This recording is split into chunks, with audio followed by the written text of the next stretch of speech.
มิสุปฏิปันโนภควโตสาวกสังโฆสังฆังนะมามิอันธรรมยังพุทธัสสะภควโตปุปภาคณมการังกโรมะเสนะโมตัสสะภควโตอะระหะโตสัมมาสัมพุทธัสสะนะโมตัสสะภควโตอะระหะโตสัมมาสัมพุทธัสสะนะโมตัสสะภควโตอะระหะโตสัมมาสัมพุทธัสสะ Okay, thank you very much, Most Venerable Associate Professor Dr. Panya Vachara Bandit, Vice Rector for Academic Affairs of MCU, on behalf of the Most Venerable Rector, Professor Dr. Pramma Vachara Thirajan, Rector of MCU, for presiding over today's opening ceremony. Next, may I kindly invite Venerable Associate Professor Dr. Kru Parayat Ratana Kun Pandit, Director of the Language Institute and the Chairperson of the Organizing Committee of ICLC, 3rd ICLC 2025, to kindly deliver report to Most Venerable Chairperson, sir.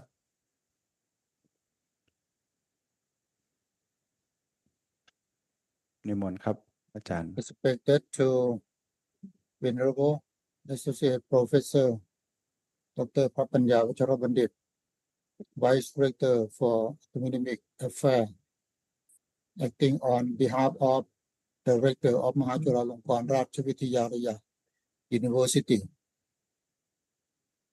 I, Associate Professor Dr. Prakru Pariyat Ratanakun Bandit, Director of the Language Institute, together with on administrators, faculty member, staff, and international participants, am deeply honored to welcome you as the chairpersons of the 3rd International Conference on Languages and Cultures, ICLC 2025, held under the theme Languages, Cultures, and Artificial Intelligence for Sustainability. This year's conference encompasses 4 sub-themes. 1. English for communication and the propagation of Buddhism. 2. Innovative strategy in English language teachings and learning. 3. AI and digital innovation in language education. 4. Multiculturalism and mutual understanding for peaceful coexistence. The conference invites a wide range of academic contributions, including research article, academic article, review article, teaching case study, research case study. This from MA and PhD consortiums program. We hope this platform will serve as a written place for sharing insight, exchanging knowledge, and fostering scholarly collaboration across discipline and borders. Allow me now to briefly present the background and objectives of this academic gathering. Language and culture are profound manifestations of human civilization. Language is not only a tool for communication, but also a wisdom that preserves identity, values, and collective memory. Culture, expressed and transmitted through language, enables society to sustain traditions, innovate, and adapt across generations. In the 21st century, the advent of artificial intelligence or AI presents both challenges and opportunities. Integrating AI into language and culture study offers powerful tools for preservation, analysis, and educational transformation, thereby contributing to sustainable development. In alignment with university's mission and the Language Institute's commitment to academic excellence, intercultural dialogue, and technological innovation. This year's conference is organized with the following key objectives. 1. To deepen understanding of the intersection between language, culture, and artificial intelligence. 2. To expand international academic and research collaboration on sustainability-related themes. 3. To provide platform for presenting scholarly work on the dynamic relationships among language, culture, and technology. 4. To foster a global network of scholars and institutions committed to sustainable, inclusive, and ethical knowledge development. This one-day online conference comprised two major segments. 1. In the morning, opening ceremony and keynote address and invite speakers. 2. In the afternoon, academic paper presentations on languages, culture, AI, related topics from both Thai and international participants from both Thai inside and outside the university. Now, as the auspicious time has arrived, I respectfully invite the most venerable chairperson who delivered the opening remark of the third International Conference on Languages and Culture, Iclc, and share his insightful message on our theme, Languages, Culture, and Artificial Intelligence for Sustainability. Without further ado, may I invite the most venerable chairperson who deliver an opening remark. Thank you very much.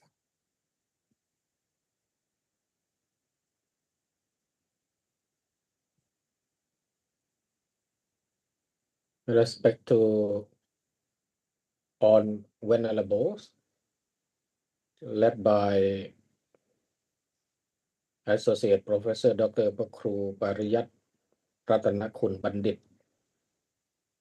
Director of the Language Institute มหาจุฬาลงกรณราชวิทยาลัย University, the organizing committee, and all participants, both venerable monk and lay people. Today, MCU Language Institute organized the third International Conference on Language and Cultures with the theme Language, Culture, and Artificial Intelligence for Sustainability on the auspicious occasion of the 13th anniversary of the Language Institute of MCU. And Venerable Director reported already about the objectives of the international conference.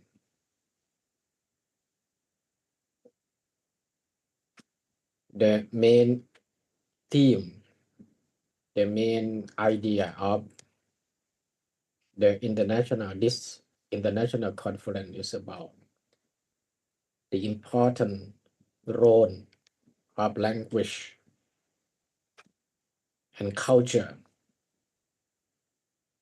and also artificial intelligence for sustainability.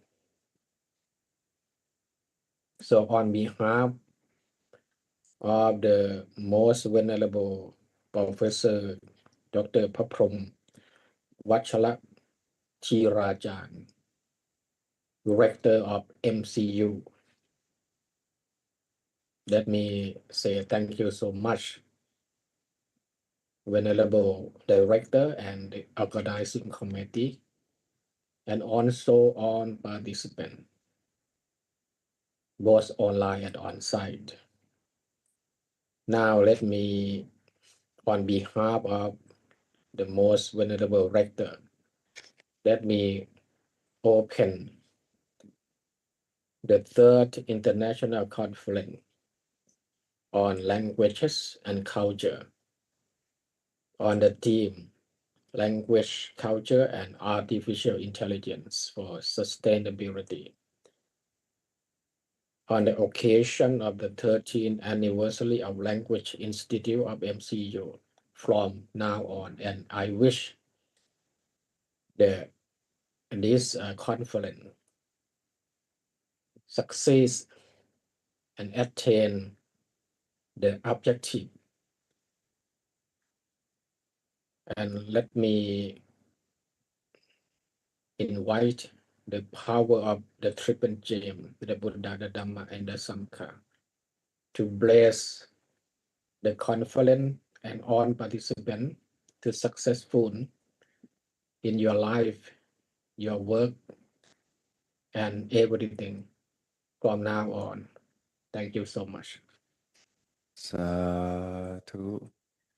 Thank you very much, Most Venerable Associate Professor Phra Panya Vachara Bandit, Vice Rector for Academic Affairs of Mahachulalongkorn Racha Vidyalaya University, on behalf of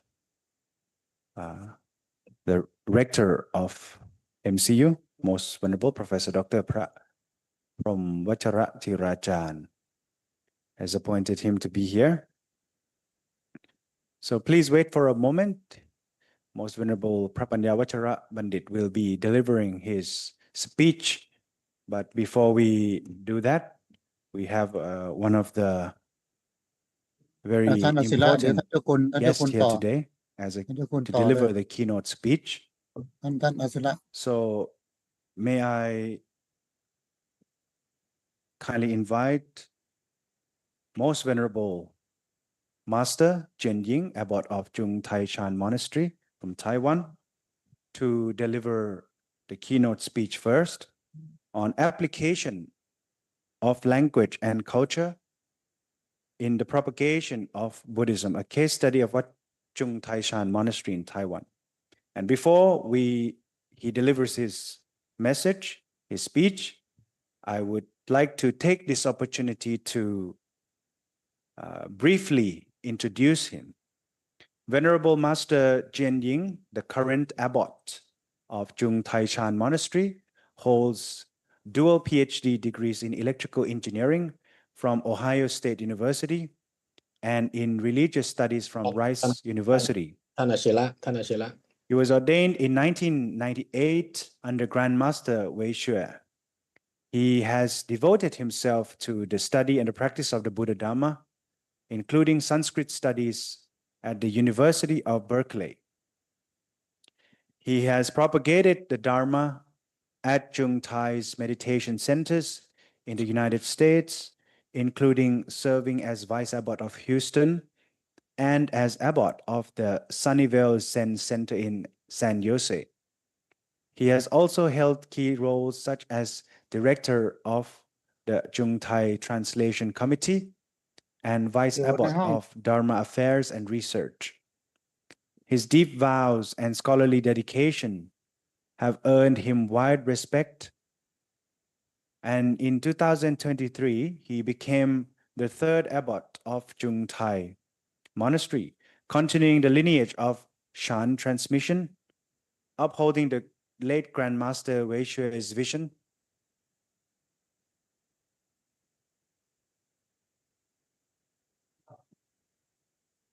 ท่านศิระ ยัง หลวงพ่อทางไต้หวันท่านสะดวกตอน About นี้ Chen สะดวก Ying now leads the monastic and lay community ถ้าหลวง in พ่อยังไม่ preserving สะดวกนิมน tradition, ต์ท่านรอง deepening วิชาการ practice, พูด and ก่อน spreading the light of Chan รองวิชา throughout การ the ท่านกล่าว world. นำเรื่องหัวข้อนี้ก่อน I'm not sure. Can you hear my voice, everybody?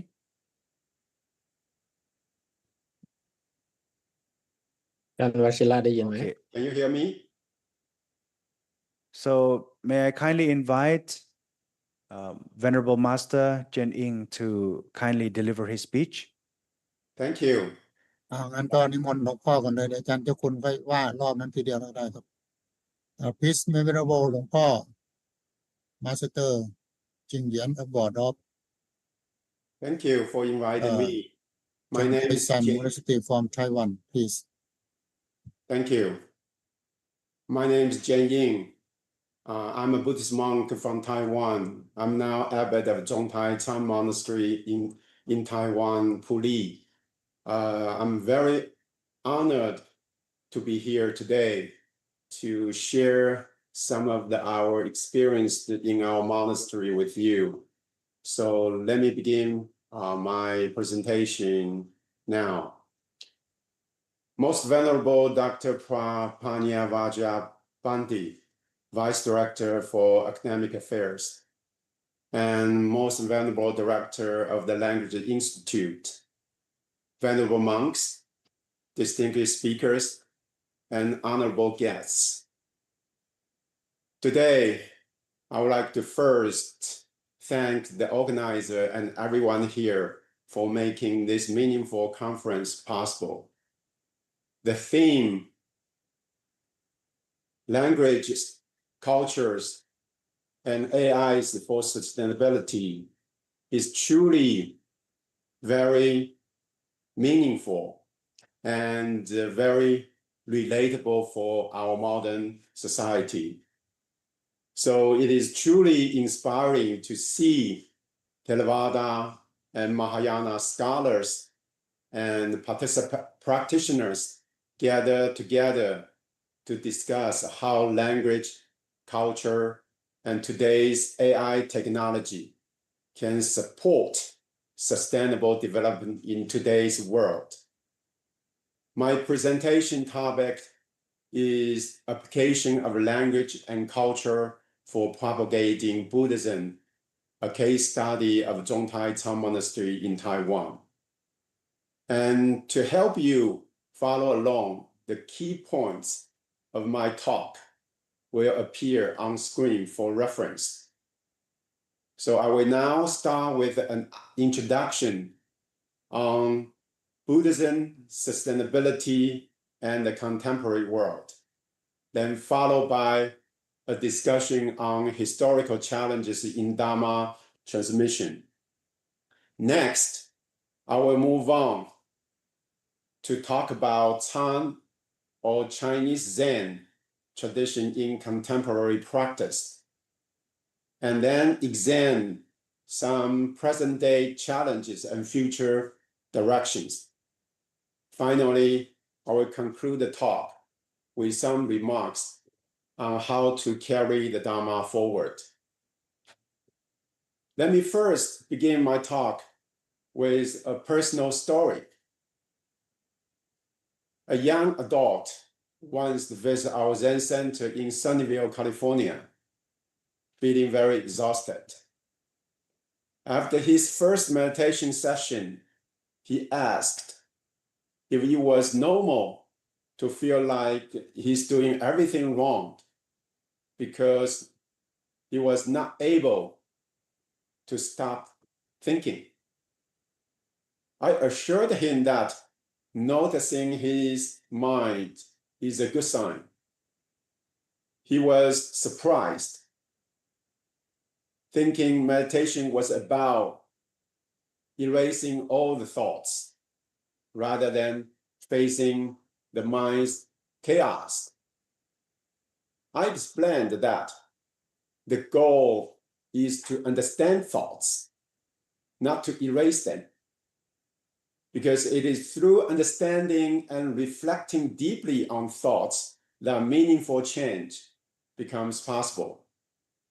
Then he nodded and said, "Oh, it is like tuning into a part of myself I have ignored." This exchange highlights that from the Buddhist perspective, lasting sustainability begins with inner clarity and compassion, which are cultivated through one breath and one insight at a time. Building on this idea, when we consider the broader question of sustainability from a Buddhist perspective, it becomes very evident that cultivating inner clarity must be complemented by creating thoughtful external systems. Just as one breath and one insight can transform an individual, well-designed monasteries and institutions can ensure that the Dharma takes root effectively, nurturing both present and future generations. As we adapt the Dharma to contemporary contexts, we are reminded of a Buddhist idea in Chinese called the principle of 随方毗尼, or the contextual application of Buddhist teachings according to local conditions.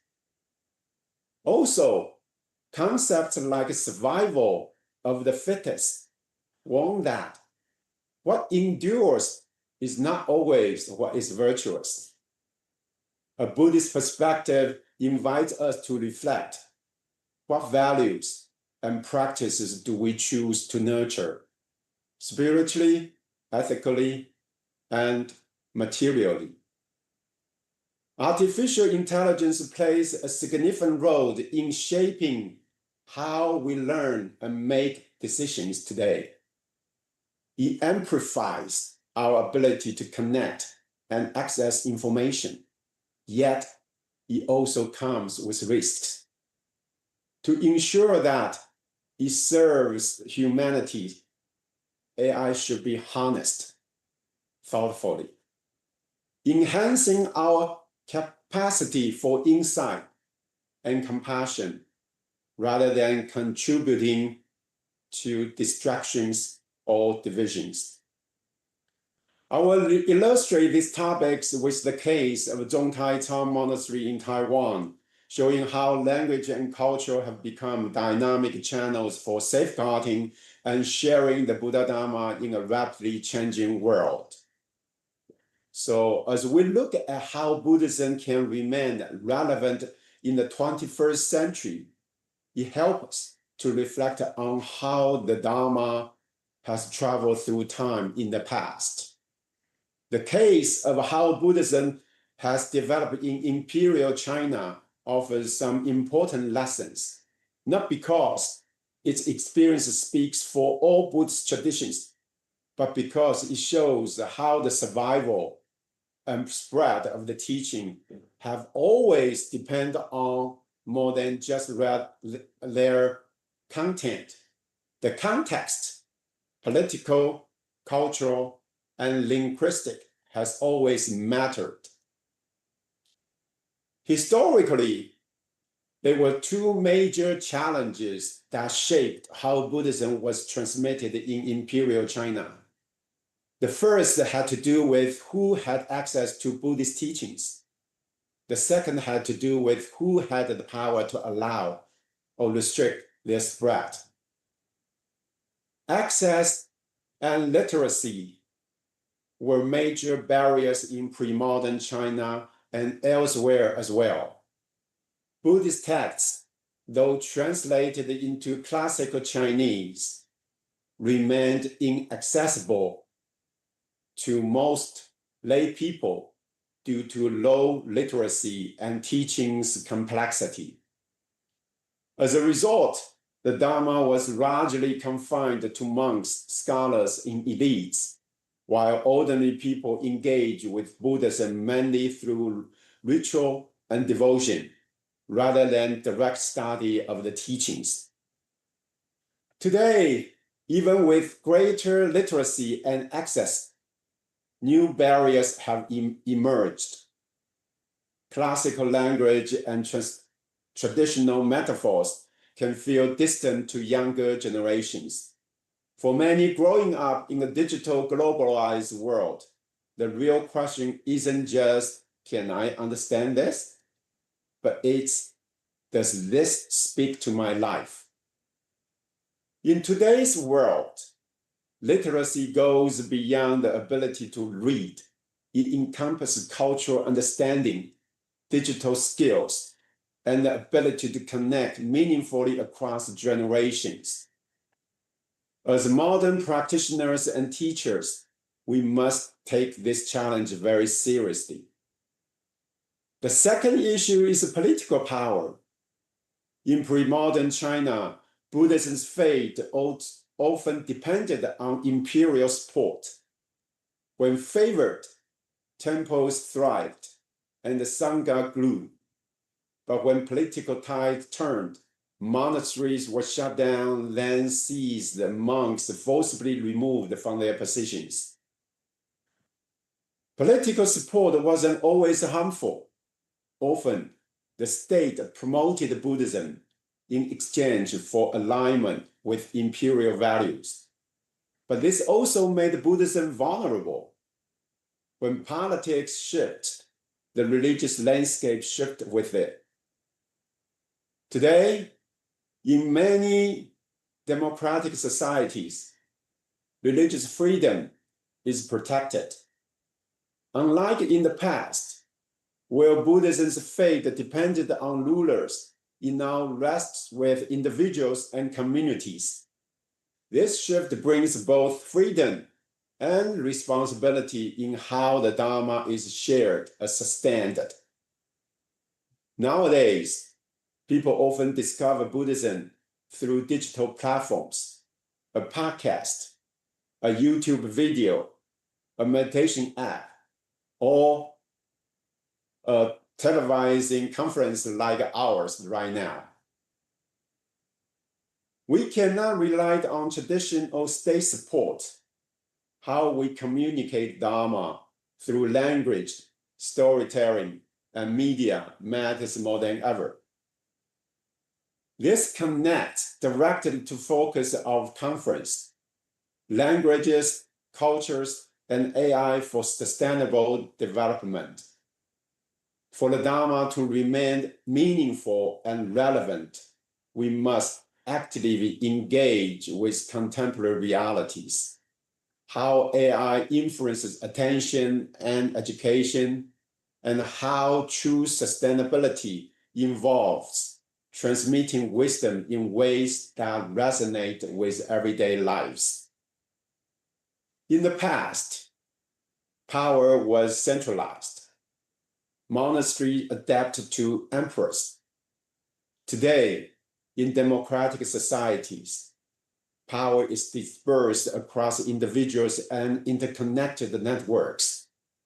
This gives Buddhist institutions room to innovate, but also means competing for attention. Without clear, relatable language, even deep teachings risk being lost in the noise. Why does this history matter?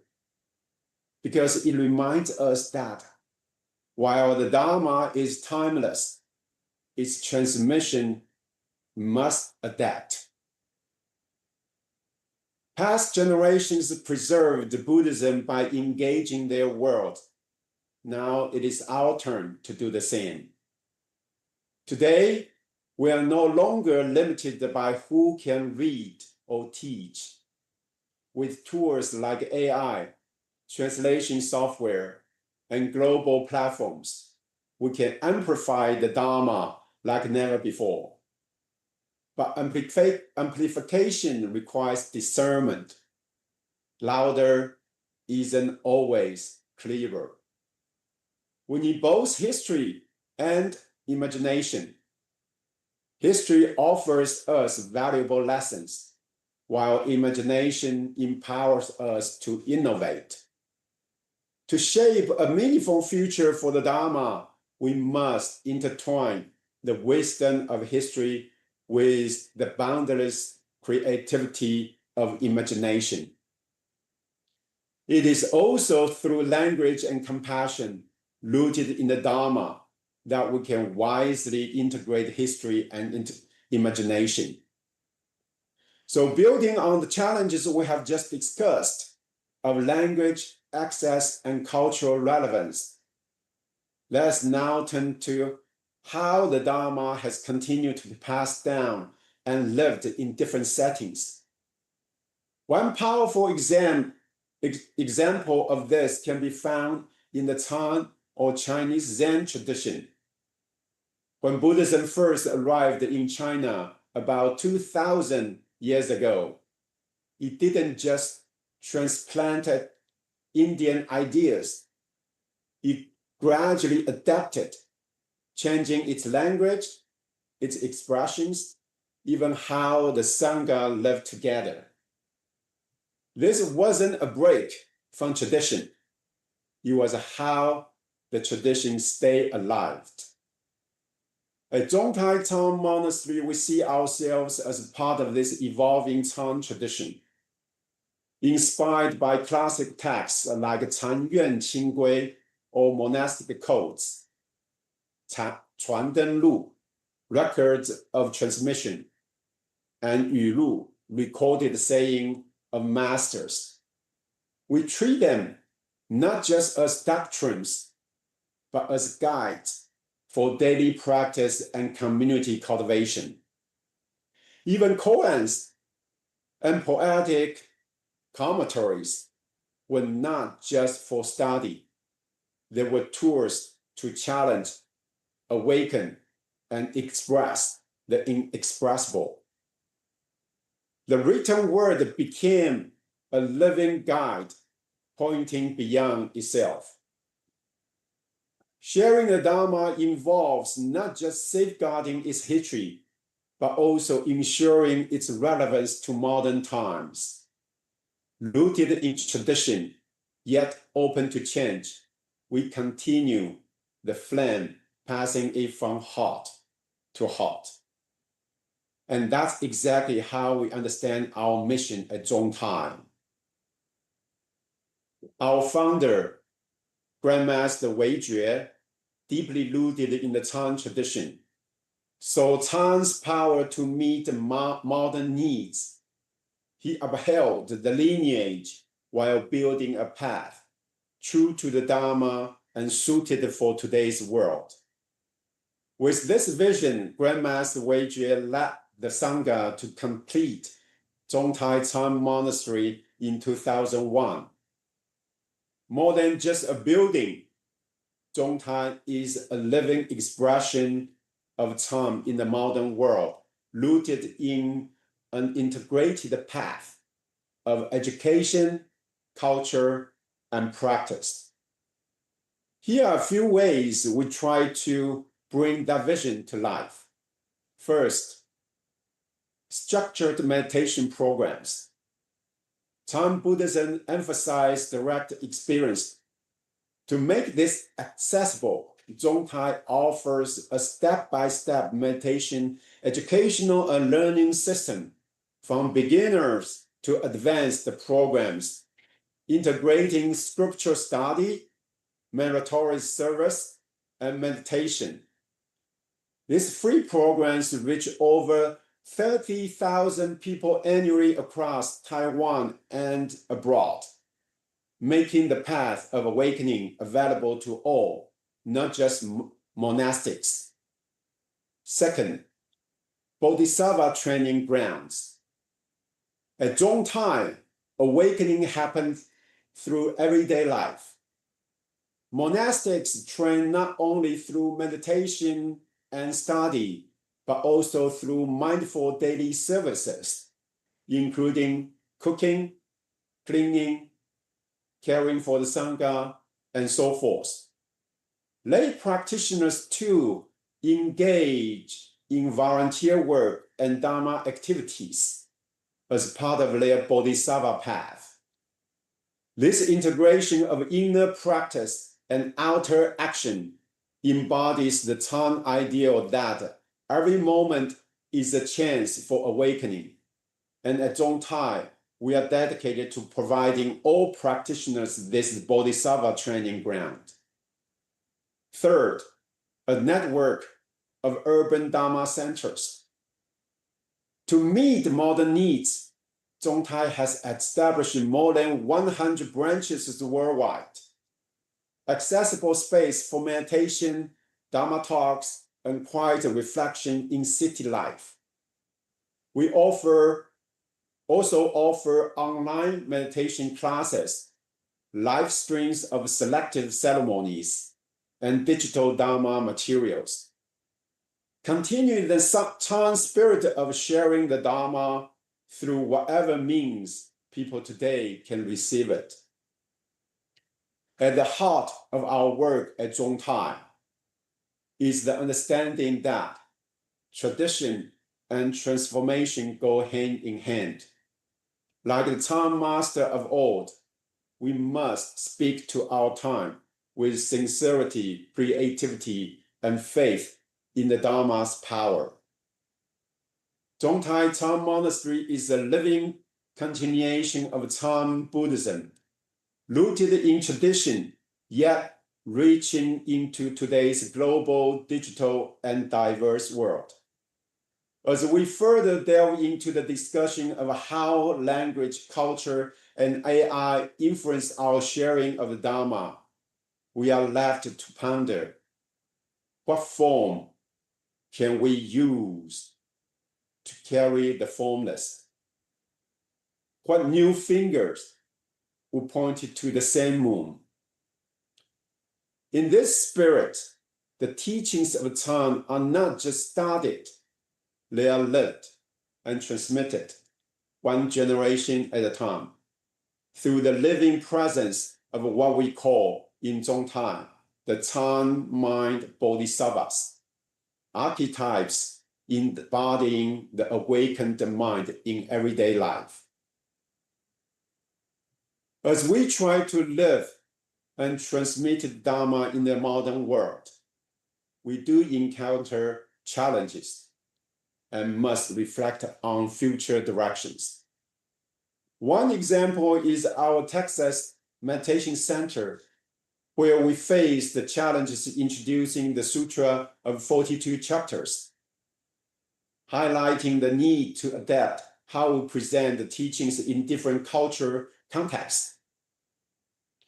The sutra begins with a description of monastic attaining realization. For many English-speaking practitioners unfamiliar with Buddhist tradition, this immediately creates the impression that the teachings are meant for monks only and are irrelevant to lay people. As a result, the practical level value of the Dharma in everyday life may be overlooked, and the teaching may feel distant and inaccessible. To bridge this gap, it is often helpful to begin Dharma talks by addressing common attachments and afflictions found in lay people's life, showing how reducing desire can lead to greater inner freedom. From this starting point, we can gradually guide students towards deeper teachings on transcendence and liberation. Depending on the audience's familiarity with Buddhist principles, the sequence of the 5 methods of patriarchs, a classical pedagogical framework widely used in our tradition, have to be modified. For example, instead of starting by explaining doctrinal teachings, first, we begin with relatable examples from daily life. In this way, we help students recognize the relevance of the teachings, making them more receptive to the doctrinal content that follows. In this sense, flexibility in teaching methods is also essential.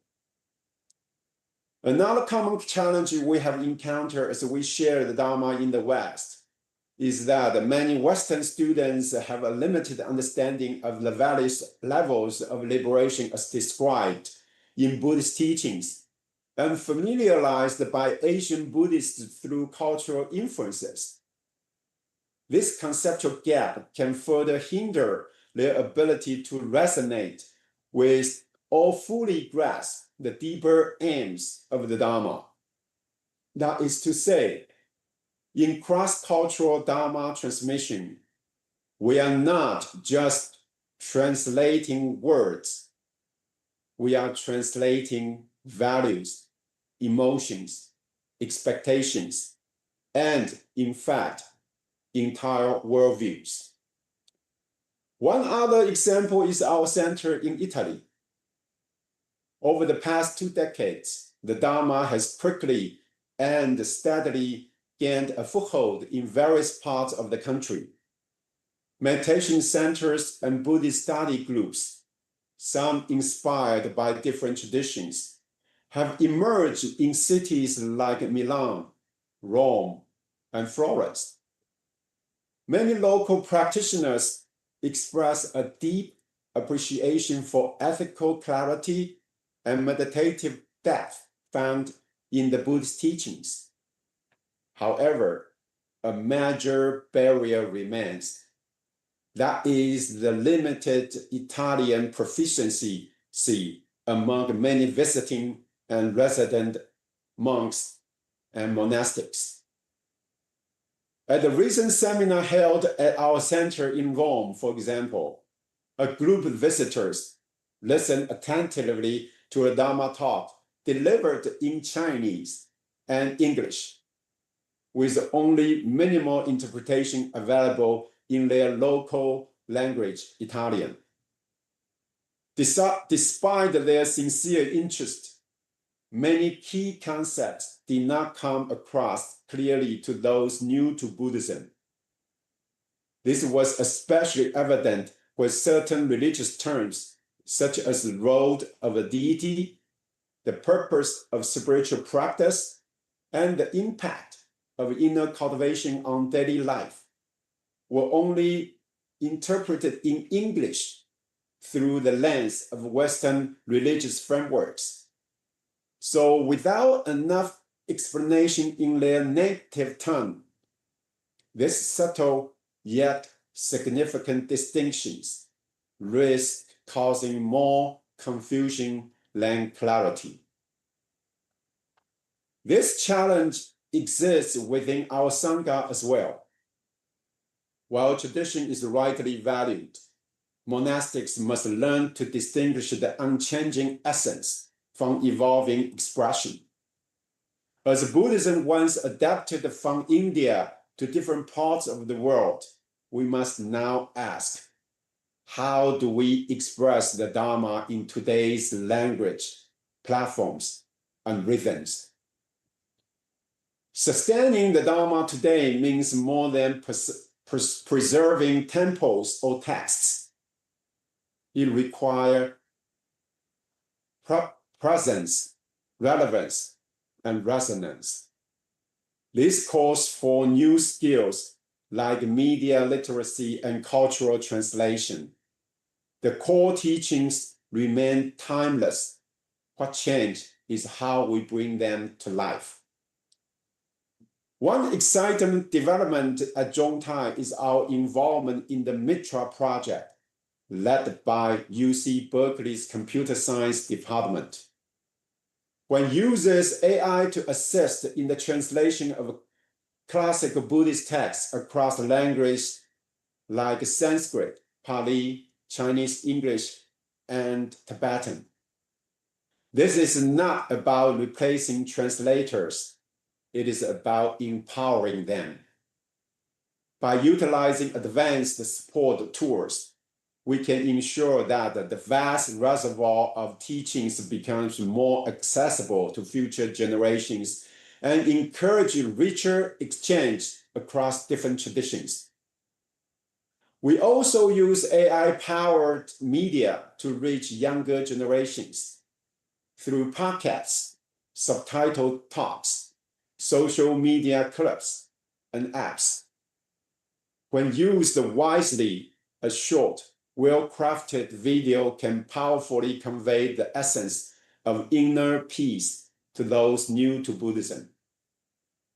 But technology alone is not enough. What is important is the spirit of collaboration, especially across traditions and geographies.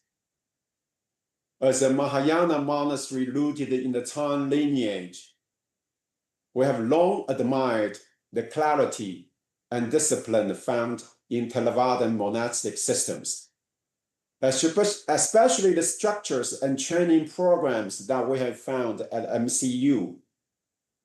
We believe there's much to learn from each other, not to erase differences, but to enrich understanding. South-North partnerships, like translating our Grandmaster Dharma words into Thai, inter-monastic dialogue, or shared retreats, allow us to learn from one another and keep the Dharma alive across cultures and contexts. True collaboration thrives on humility, openness, and the recognition that we are part of the shared Dharma ecosystem. By weaving together deep lineage with digital innovation, monastic clarity with lay participation, and Eastern wisdom with Western perspectives, we cultivate a future rich in possibilities, one that can bridge timeless teachings with modern needs. So we keep asking, how do we translate not just words, but experience as well? How can AI deepen, not just digitize the Dharma? How do we collaborate, not just to grow institutions, but to awaken hearts as well? If we approach these questions with genuine intention, the Dharma, ancient and enduring for 2,500 years, will continue to illuminate our modern AI-powered interconnected world.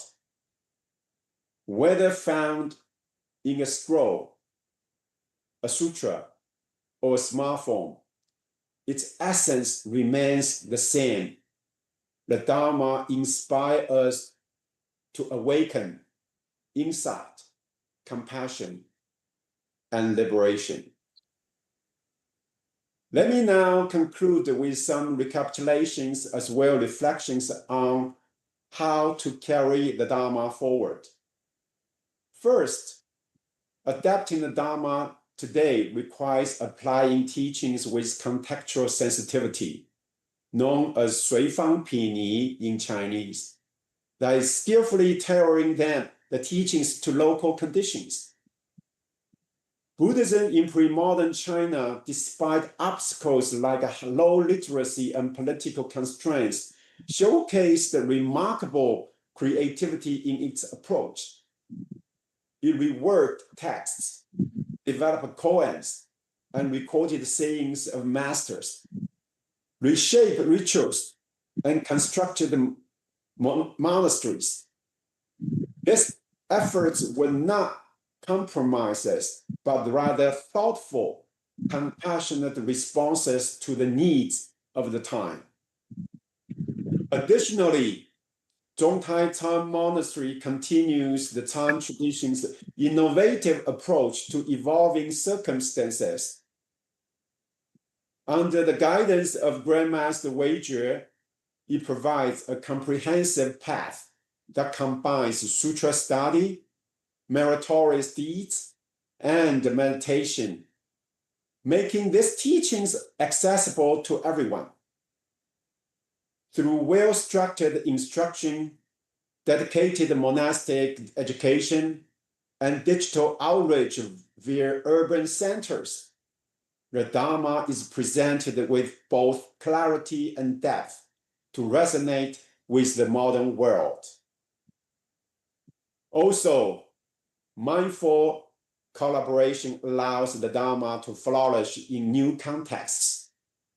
Zhongtai exemplifies this through global initiatives and innovative approaches such as the Mitra project, which leverages AI to facilitate translation across various Buddhist languages. We also employ AI to develop engaging videos, podcasts, and talks aimed at connecting with younger, tech-savvy audiences, not as mere novelties, but as meaningful tools to guide them towards timeless teachings. Let me end this talk by sharing a story, not about a singular moment, but about two seemingly distant worlds quietly converging. In a serene monastery library in central Taiwan, a scroll rests upon a wooden shelf.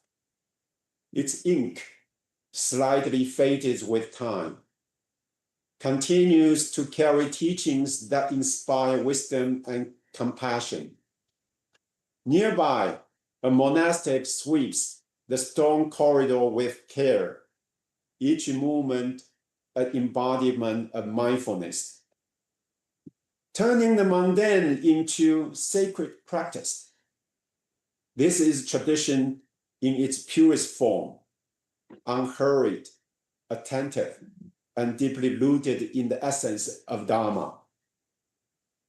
Meanwhile, across the globe, in busy Rome, a college student scrolls through her phone during a brief pause between classes. She clicks on a short video, thoughtfully crafted, subtitled for accessibility, and spoken for warmth.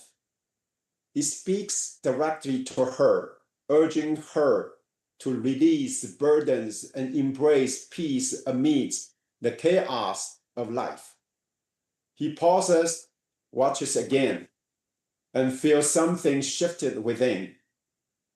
In this fleeting digital interaction, the ancient wisdom of Dharma finds her, not through ritual, but through resonance, a spark of clarity in the noise of the modern world.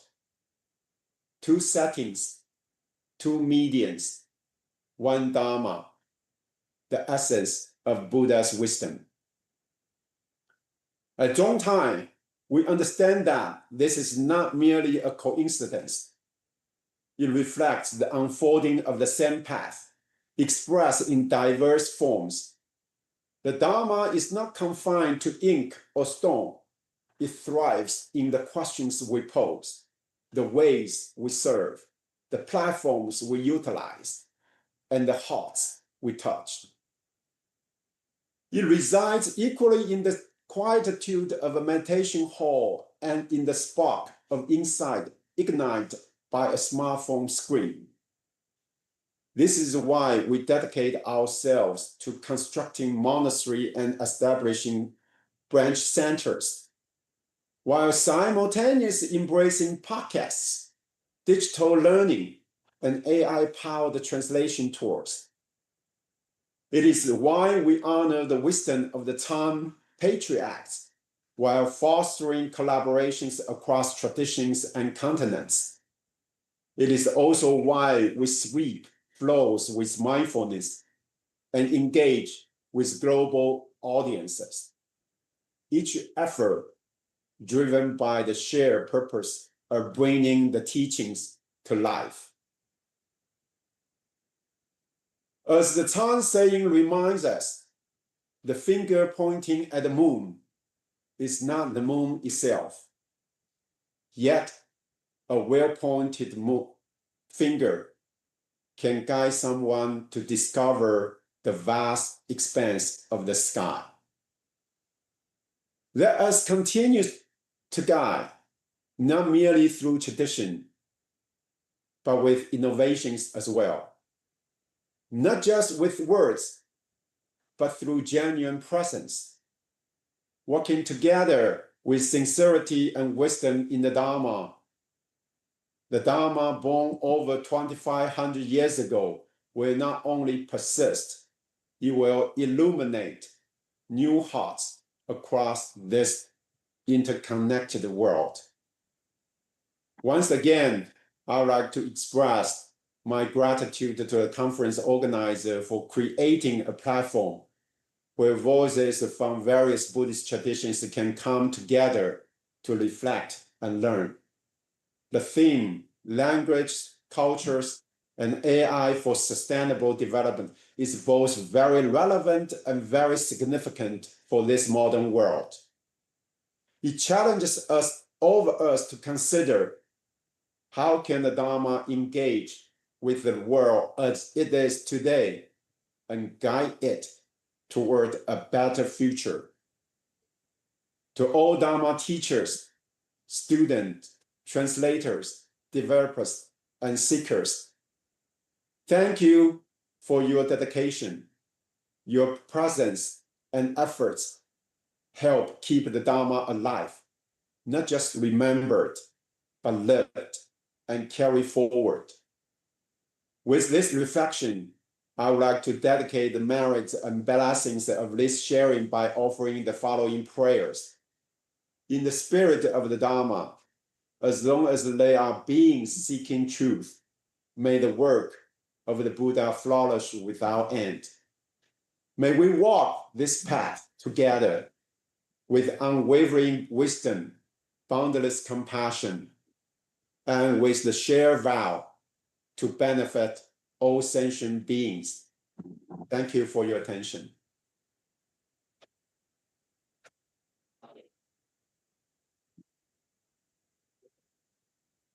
Sadhu.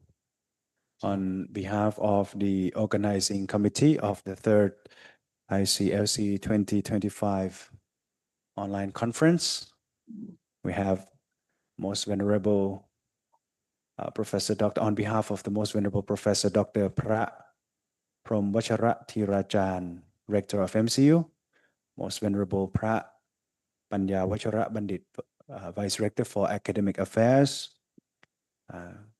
Associate Professor Dr. Praku Pariyaratana Kun Bandit, Director of Language Institute. I would like to take this opportunity to sincerely appreciate and thanks Most Venerable Master Chen Ying, Abbot of Wat Chung Tai Chan Monastery from Taiwan, for being here today. Thank you. Very honorable for us to invite you to deliver the speech here. Next, we will move on to another session.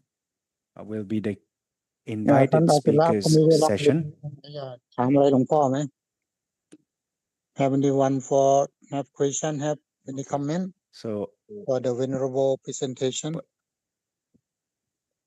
Venerable Director, do you want to? Okay, sir. So we will open up for a Q&A session if anyone has questions. If any of the participants in this room have any questions regarding to Most Venerable's talk, you can please raise your hands and do the Q&A sessions for a while before we move on to the invited speakers sessions. So today, the Most Venerable Master Chen Ying, Abbot of Wat Chung Tai San Monastery, has delivered his speech on application of languages and culture in the propagation of Buddhism, a case study of Chung Tai Shan Monastery. So if there is any questions regarding to his talk, please please raise a hand on Zoom. You can ask. If not, I will be moving on to another session. Thank you again for inviting me to attend this conference, and it is very honored to share some of our experience and examples from our monastery. So I hope everyone well and may Buddha bless everyone. Thank you. Sadhu. Thank Sure. you very Hello. much, Hello. Venerable I want Master to Chen question. Ying. Hello. And I think we shall move on to another session. So another session will be the sessions for invited speakers. Right, invited speakers. So first of all, may I kindly invite Most Venerable Associate Professor Dr. Prapanya Vacharabandit, Vice Rector for Academic Affairs, to deliver his speech on the role of language in Buddhist communication and dissemination of Buddhism. Most Venerable Sir, you.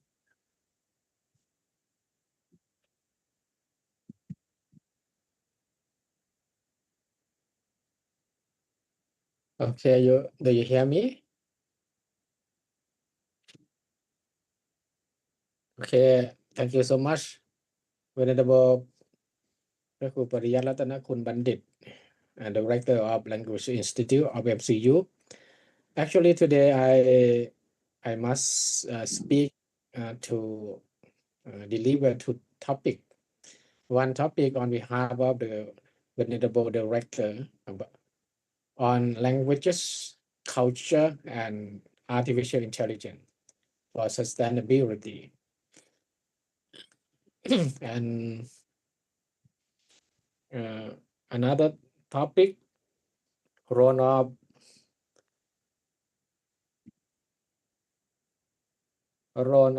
language in Buddhist communication and dissemination.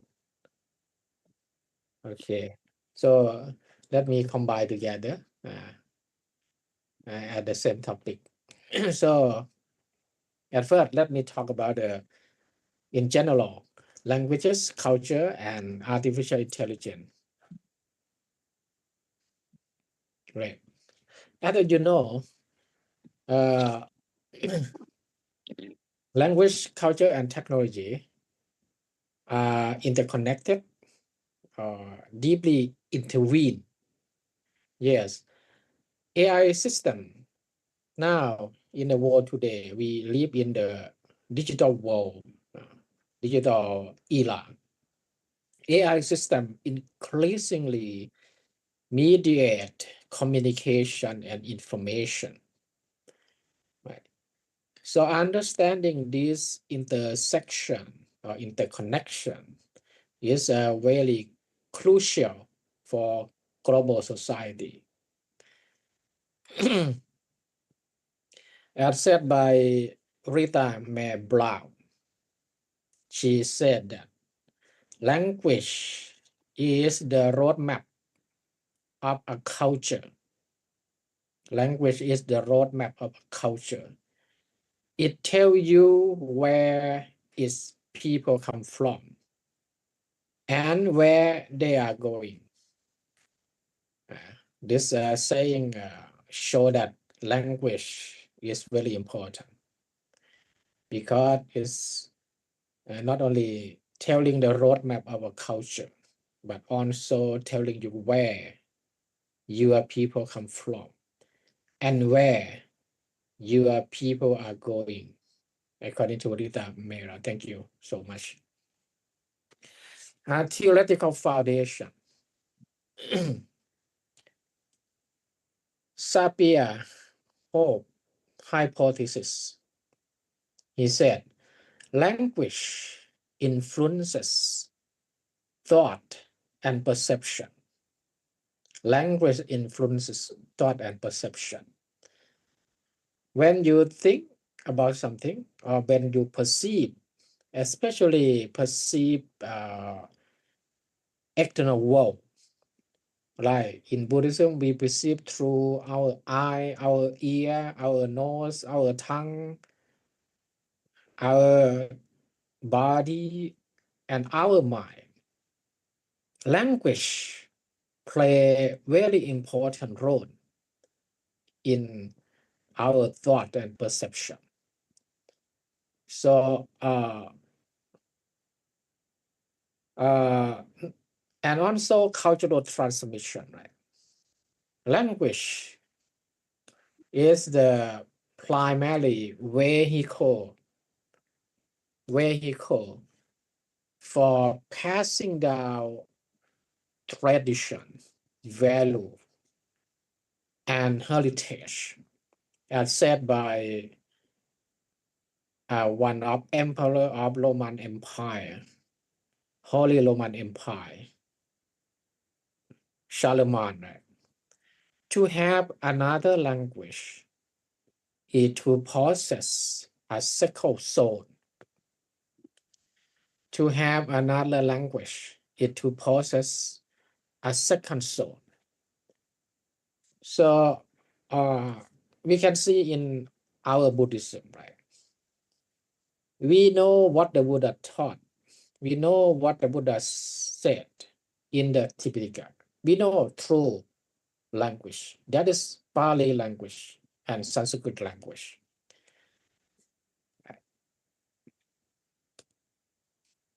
Yeah.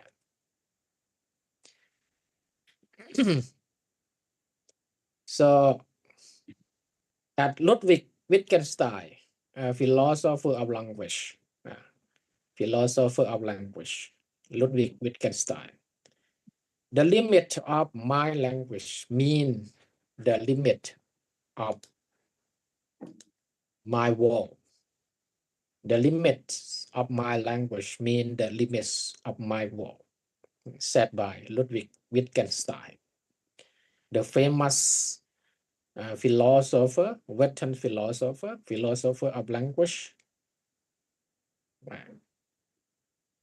So because of language, we can hand down, we can pass down our tradition, our values, and our worldview to the next generation to next generation, because we have language. So this is the role of language in terms of cultural transmission.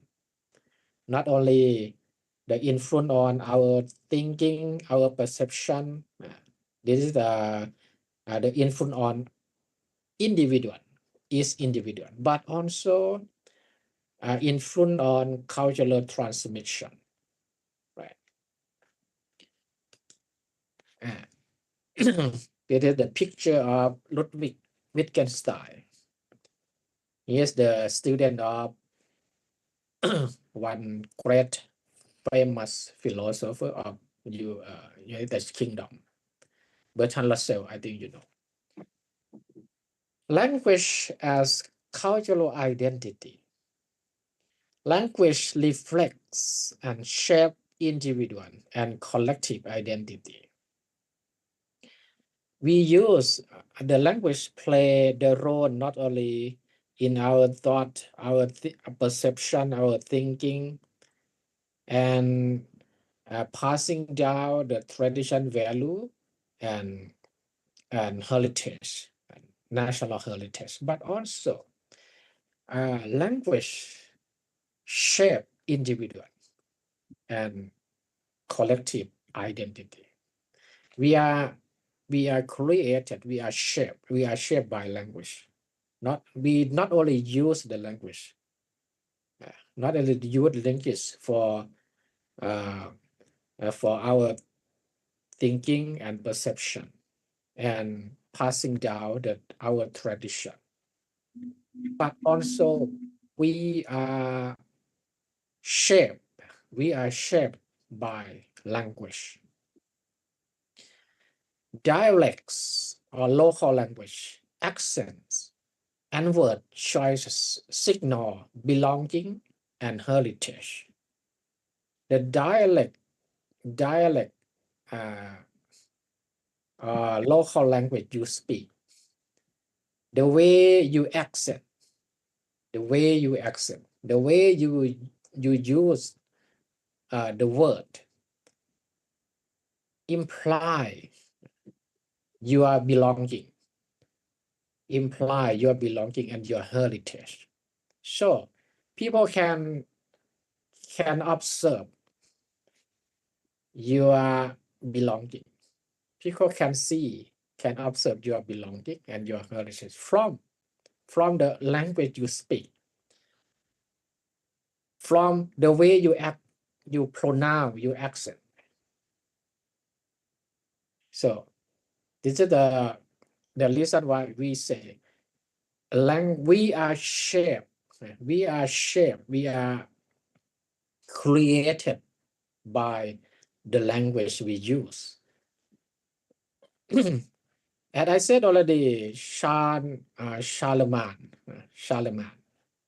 one of the emperor of the Holy Roman Empire, he said, to have another language is to possess a second soul. Okay, this is his picture. Charlemagne. Okay, language and communication and connection. Effective communication bridges cultural divides and foster understanding. If we can communicate effectively by using language, our communication can bridge, can connect, can bridge cultural divide and foster understanding each other among the people with different background. So we can say language is like a mediator to bridge between among the people who come from the different culture, different background. Language is more than words. Language is more than words. It is tradition, history, and community. And you can say in Buddhism, you can see in Buddhism, Pali language, not only the Buddha word, but it is ancient Indian tradition. It is ancient Indian history. So we can, when we study Pali language, we know many aspects of Indian ancient society. Not only the Buddha teaching, the Buddha teaching, the Buddha Dhamma. So as said by Nelson Mandela, if you talk to a man in a language he understands, that goes to his head. If you talk to him in his language, that goes to his heart. For example, if you speak English to me, you speak English to me. Okay, I understand. What I may understand what you say in my head, but not in my heart. If you speak to me in my language, for example, Thai language, your language goes to my heart. This is said by Nelson Mandela. Very important. Okay, this is his picture. If you talk to a man in a language he understands, that goes to his head. If you talk to him in his language, it's got to his heart. Okay, language change and cultural evolution. Language change and cultural evolution. Languages evolve with cultural shifts, technological advances, and globalization. Language not stable, not fixed on time. For example, you can see from in your language, my language, Thai language. The Thai language in the Sukhothai period the Thai language in Ayutthaya period, Ratana goes into that. Even they are the same language, same Thai language, but evolve and develop from time to time, from generation to generation. So language subject to the law of, according to Buddhism, right? The three characteristics, right? Tilakhana, Anicca, impermanent, Dukkha, suffering, and Anatta, not self, no self. Language same. Language change on time. Change when the cultural change, when the cultural change, language change. Because actually language is one kind of culture. One kind of culture. The word culture cover many things, including language. So when culture change, language change. Language and culture go together. Language loss threaten cultural heritage and diversity. When language loss, language disappear, like a minor language, many minor language in our society, like in Thai society, some minor language loss or disappear. This situation threaten cultural heritage and diversity. Because language are not only the word, but also human culture, right? Human culture, human tradition, human value. When language disappear, the culture, the tradition, the value disappear also. So as said by Samuel Johnson, language are the pedigree of nation. Language are the pedigree of nation. Okay. The power of bilingualism. The power of bilingualism. Bilinguals are the idea about two language. People can speak at least two language. Bilingualism open door to new opportunities, relationship, and ideas.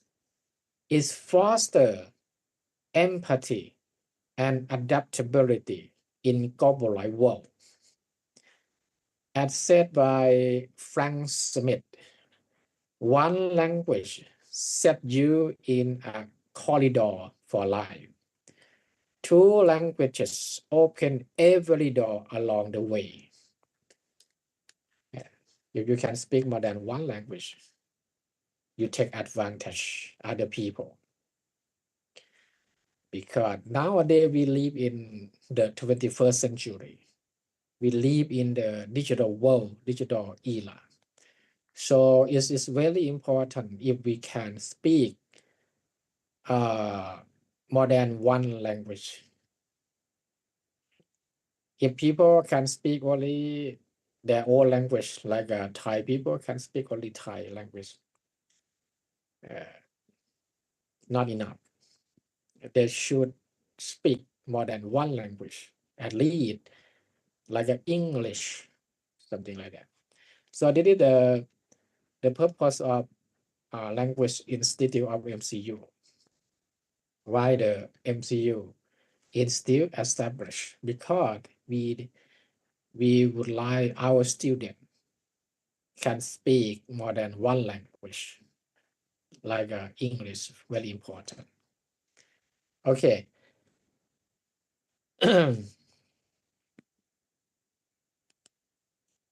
Just a moment.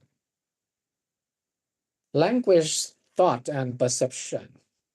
I talked already about it a little bit.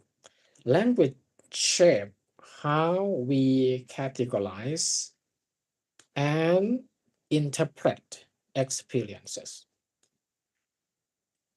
Okay, when we experience the external world through our ear, our eye, our tongue, knows our body and our mind. The language we use shape how we interpret experiences, how we categorize experiences. We interpret our experiences, especially external experiences, on time, but we may know or not know. We interpret, for example, when someone said to you, when you hear people talk to you, you hear through your eye, through your ear, right? You interpret what he mean. What he mean, why he said like this, what he mean. You interpret your ear experiences. So through your language play a very important role in your experience interpretation. Different language highlight different aspect of reality. Like Geoffrey Williams said, you can never understand one language until you understand at least two languages. You can never understand one language until you understand at least two languages.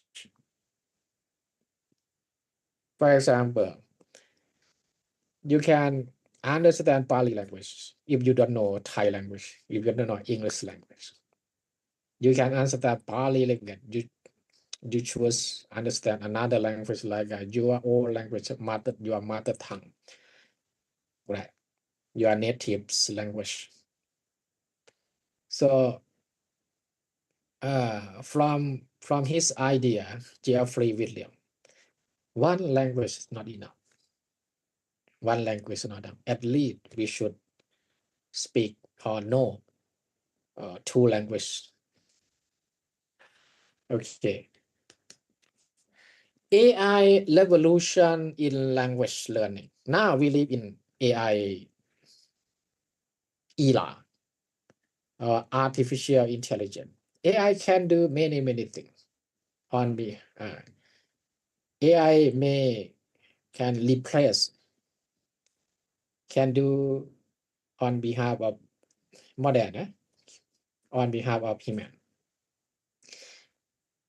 For example, AI can teach you a language. AI can summarize the big data. AI can make the information, right? Summarize data and information for you. AI is revolutionizing language education by making it more personalized, interactive, and accessible than ever before. Modern AI-powered tools adapt to individual learning style and provide real-time feedback. You can see in the social media, right?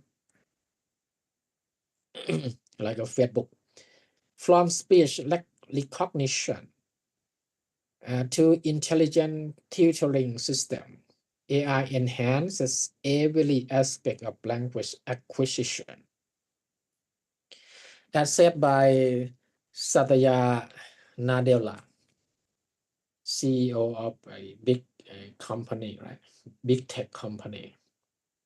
As you know. The greatest promise of AI is not about replacing humans, but about enhancing human potential.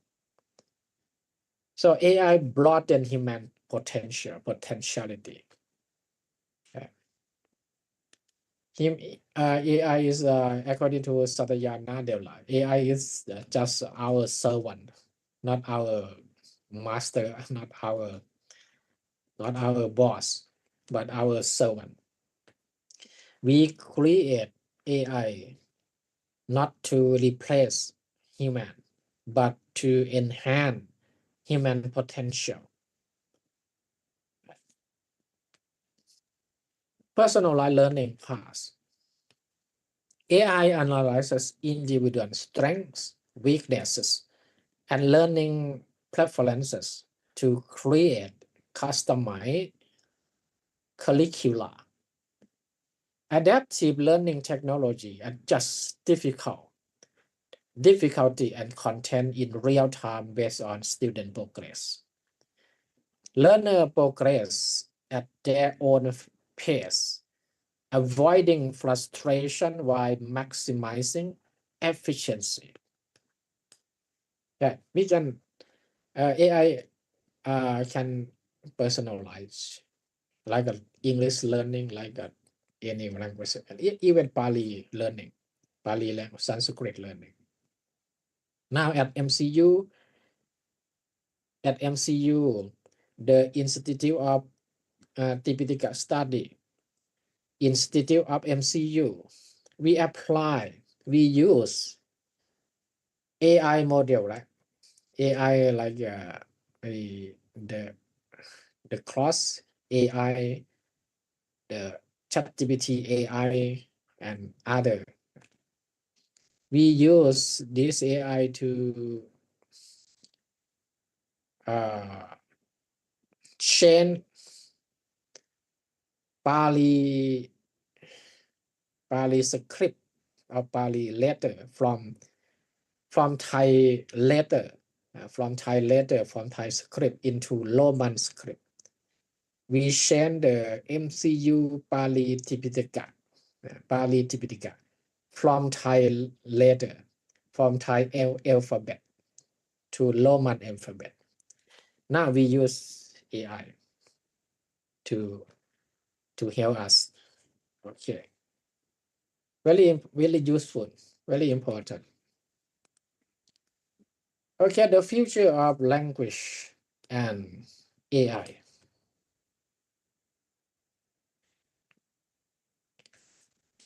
Venerable Ashila, please remind me when the time. Yes, Venerable. AI, future of language and AI. AI will continue to enhance human communication, break language barrier, support language preservation and learning. Human creativity and cultural understanding remain essential. Like as Stuart Russell said, as we build AI system, we are building our future. Let's make it one we want to live in. Very important. We accept or not accept in now and in the future. AI play very important role, very influential on our life. Okay, conclusion for this topic. I have two topic, right? One topic as address as opening session, opening ceremony, and another topic, the role of language in Buddhist communication and dissemination. AI and language. Let me conclude that AI and language are shaping new era of communication, learning, and cultural preservation. Balancing technology with human values ensure a future where language diversity thrive. Okay, as said by a professor of Stanford University, Fei Li. She said, artificial intelligence AI is not a substitute for human intelligence. It is a tool to amplify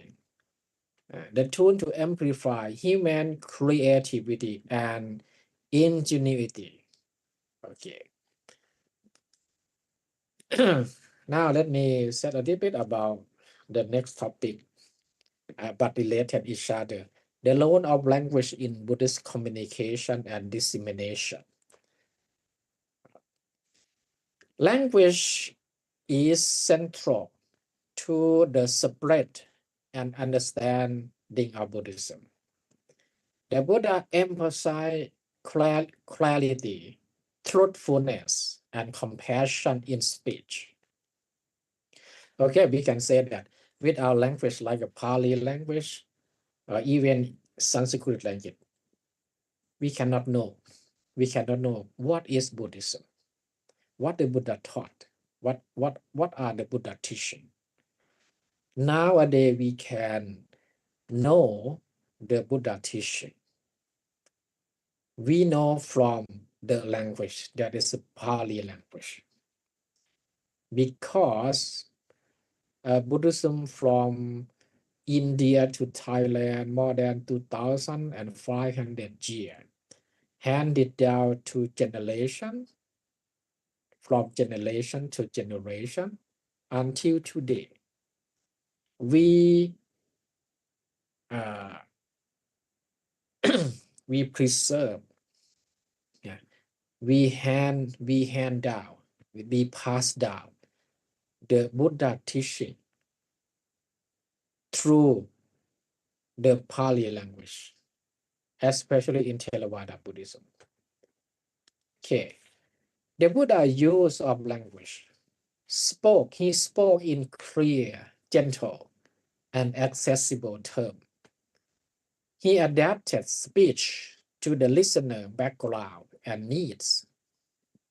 He used story, analogies, and direct teaching.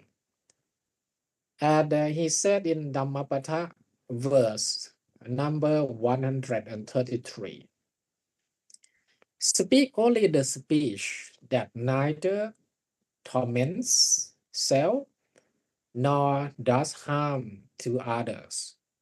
That speech is truly well spoken. Suphasita. Suphasita. That speech is truly well spoken. So when the Buddha split his Dhamma, when he split his Dhamma, he spread his Dhamma through language. That is the Makati language, right? Or Pali language. Okay, language according to the Buddha teaching, language just a conventional truth. Conventional truth here, I mean sammati satcha. Sammati satcha. Language is a social convention, not ultimate reality, not paramatta satcha. It's just sammati satcha. It can evolve and change on time. Two truth in Buddhism. Two truth or two satcha in Buddhism. As you know, conventional truth, samvariti satcha, it is Sanskrit, Pali, sammati satcha. Sammuti satcha or sammati satcha. Everyday language or conventional language. And ultimate truth, paramatta satcha or paramaratha satcha in Sanskrit. Reality beyond words, like the reality about Nibbana. And the Buddha said, just as a skilled archer aim an arrow. So the wise, the Pandita, the wise direct their words. Okay, the limits and problem of language. Okay, language had many benefits, and very useful. But if we attach to language, the language can obstruct our learning, obstruct our Dhamma practice. Can be the barrier. Language can be the barrier or trap to attain enlightenment, to understand reality, ultimate reality. Language can trap us in conceptual thinking and suffering if we attach to language. The Buddha often answer in negative to avoid linguistic trap. For example, when someone asks him about what is Nibbana, about Nibbana, sometimes he silent. He's silent. He did not answer because the reality about Nibbana beyond language, beyond words, cannot be spoken. Ignorant people got stuck in words, like an elephant in the mud. Sutta Nipata. Ignorant people are the Pala people in Pali. Ignorant people get stuck in words, attached in language, like an elephant in mud. Language and light speech. Light speech or Samma Vaja. Samma Vaja as one factor of the Noble Eightfold Path, Ariyamakha, is a core part of the Noble Eightfold Path. The criteria for right speech, according to the Buddha, it must true. What we say, it must true, beneficial, spoken at the right time, spoken with goodwill. These are the criteria for right speech. So, as the Buddha said, one should speak or utter pleasant speech that is beneficial. Even wholesome speech should not be uttered untimely. So when we want to speak or utter something, that what we speak should be true, beneficial, at the right time, and with goodwill. Right? These are the criteria for right speech according to Buddhism. Emptiness and language. As I said already, language is just conventional truth or samadhi satya, not paramata satya. Because language created or made by human beings. All sound and meanings are impermanent and empty. The sound when we speak language, we use our sound, and the meaning of the word, of the sentence, are impermanent and empty. Language is a tool. Language is a tool, not the essence of communication. Recognizing the emptiness of language helps reduce attachment, upadhana, reduce attachment to the words. Okay, language at a part, not the goal. Language at a part, not a goal. The Buddha used language skillfully to guide followers, Savaka, to guide his followers. Ultimate liberation requires direct experience beyond words. So we just speak, we just hear the Dhamma, we just read the Tipitaka. We cannot get enlightenment. We cannot attain enlightenment or liberation.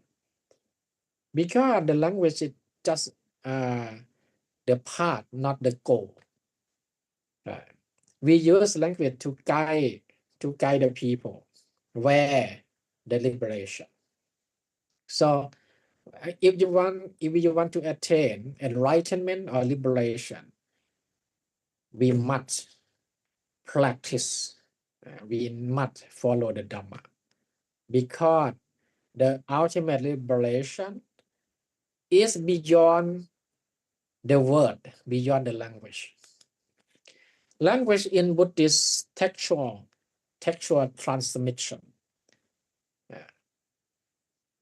Early Buddhist texts like the Pali Tipitaka and also the Atthakatha or the commentary were preserved orally then written in Pali, Sanskrit, Chinese, Tibetan, etc. Translation and adaptation enable Buddhism spread across Asia. Language shape doctrinal interpretation and practice. Right. If you want to understand the Buddha teaching in Pali, for example, in Pali and Sanskrit, we should learn Pali, Sanskrit, and read Pali, Sanskrit, and interpret the essence of the Dhamma within the word, within the sentence, within the passage of the language, the Pali language. Because we use the language, the Pali language, Sanskrit, etc. to transmit or communicate the Buddha teaching. Language in modern Buddhist dissemination. Now we live in digital world, right? Or the AI era. Digital archive and translation make teaching globally accessible. English and other major languages serve as bridges for international Buddhist community.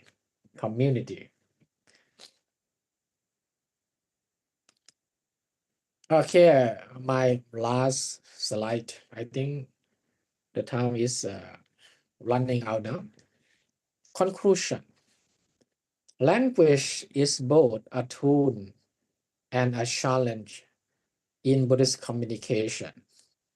Mindful, compassionate, and truthful speech. Mindful, sati, compassionate, metta, karuna, and truthful, satya. Speech is central to the Buddha teaching. The adaptability of Buddhist language has enabled its survival and relevance across culture and era. So this is my speech on the topic language, culture,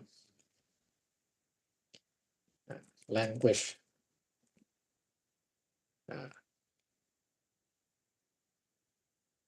culture, and artificial intelligence AI for sustainability. And also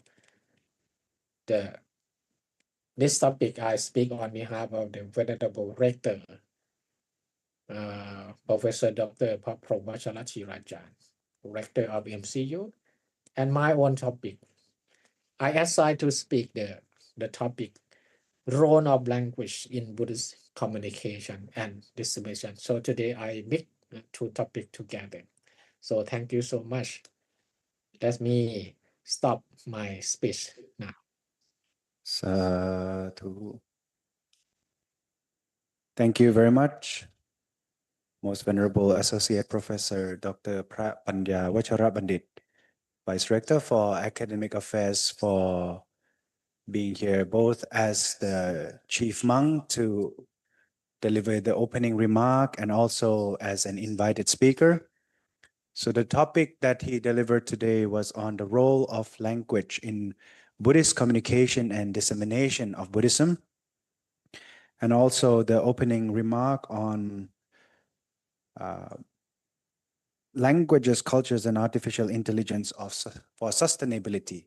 So he has concluded both his talk. So without further ado, I would like to open up a small session for the Q&A sessions. If anyone has any questions regarding to his talk, you may kindly raise your hands or turn on your microphones if you want to ask some related questions, but maybe limited questions, maybe one questions to let him clarify if anyone has intention to ask him a question.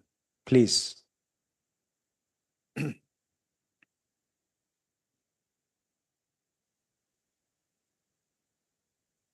No questions? Yes, I have. Okay, you- Ajahn Can you see Theravit, me? please. Yes, sir. Please go ahead. พระคุณเจ้าที่เคารพพระคุณเจ้าที่เคารพ I have just a small question for you. I would like to know the progress of our Tipitaka translation from Pali to English because I missed a lot of attendances during the meetings.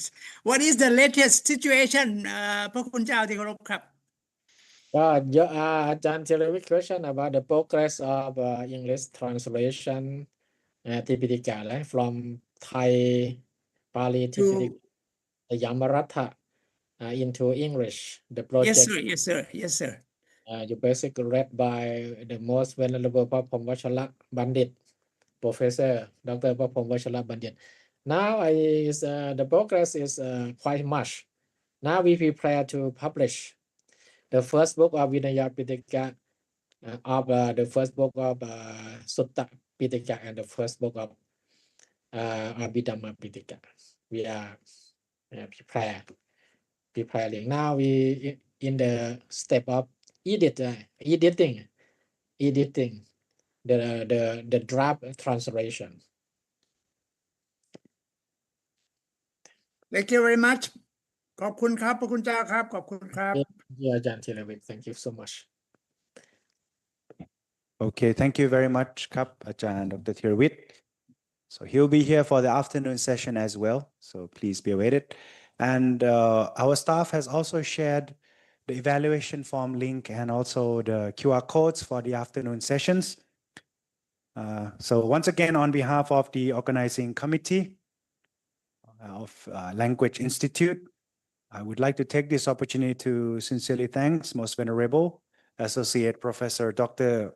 Pra Panya Vachara Bandit for presiding over the opening ceremony and also delivering a wonderful speech, a valuable talk in the role of language in Buddhist communication and dissemination of Buddhism. Thank you, Most Venerable, for being here today. And without further ado, let's move on to our another speaker.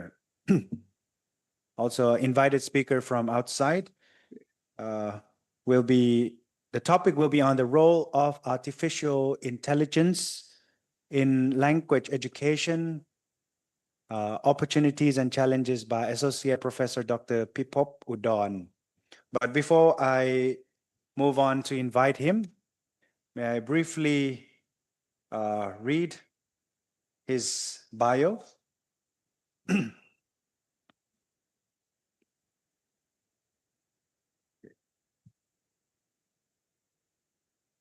So our next invited speaker is Associate Professor Dr. Pipop Udon. He earned his PhD in marketing from the University of North Carolina at the Chapel Hill. He joined Thammasat University's Department of Marketing and is he used to serve as a vice rector for academic affairs. And previously, he was also dean of the Thammasat Business School. And Associate Professor Dr.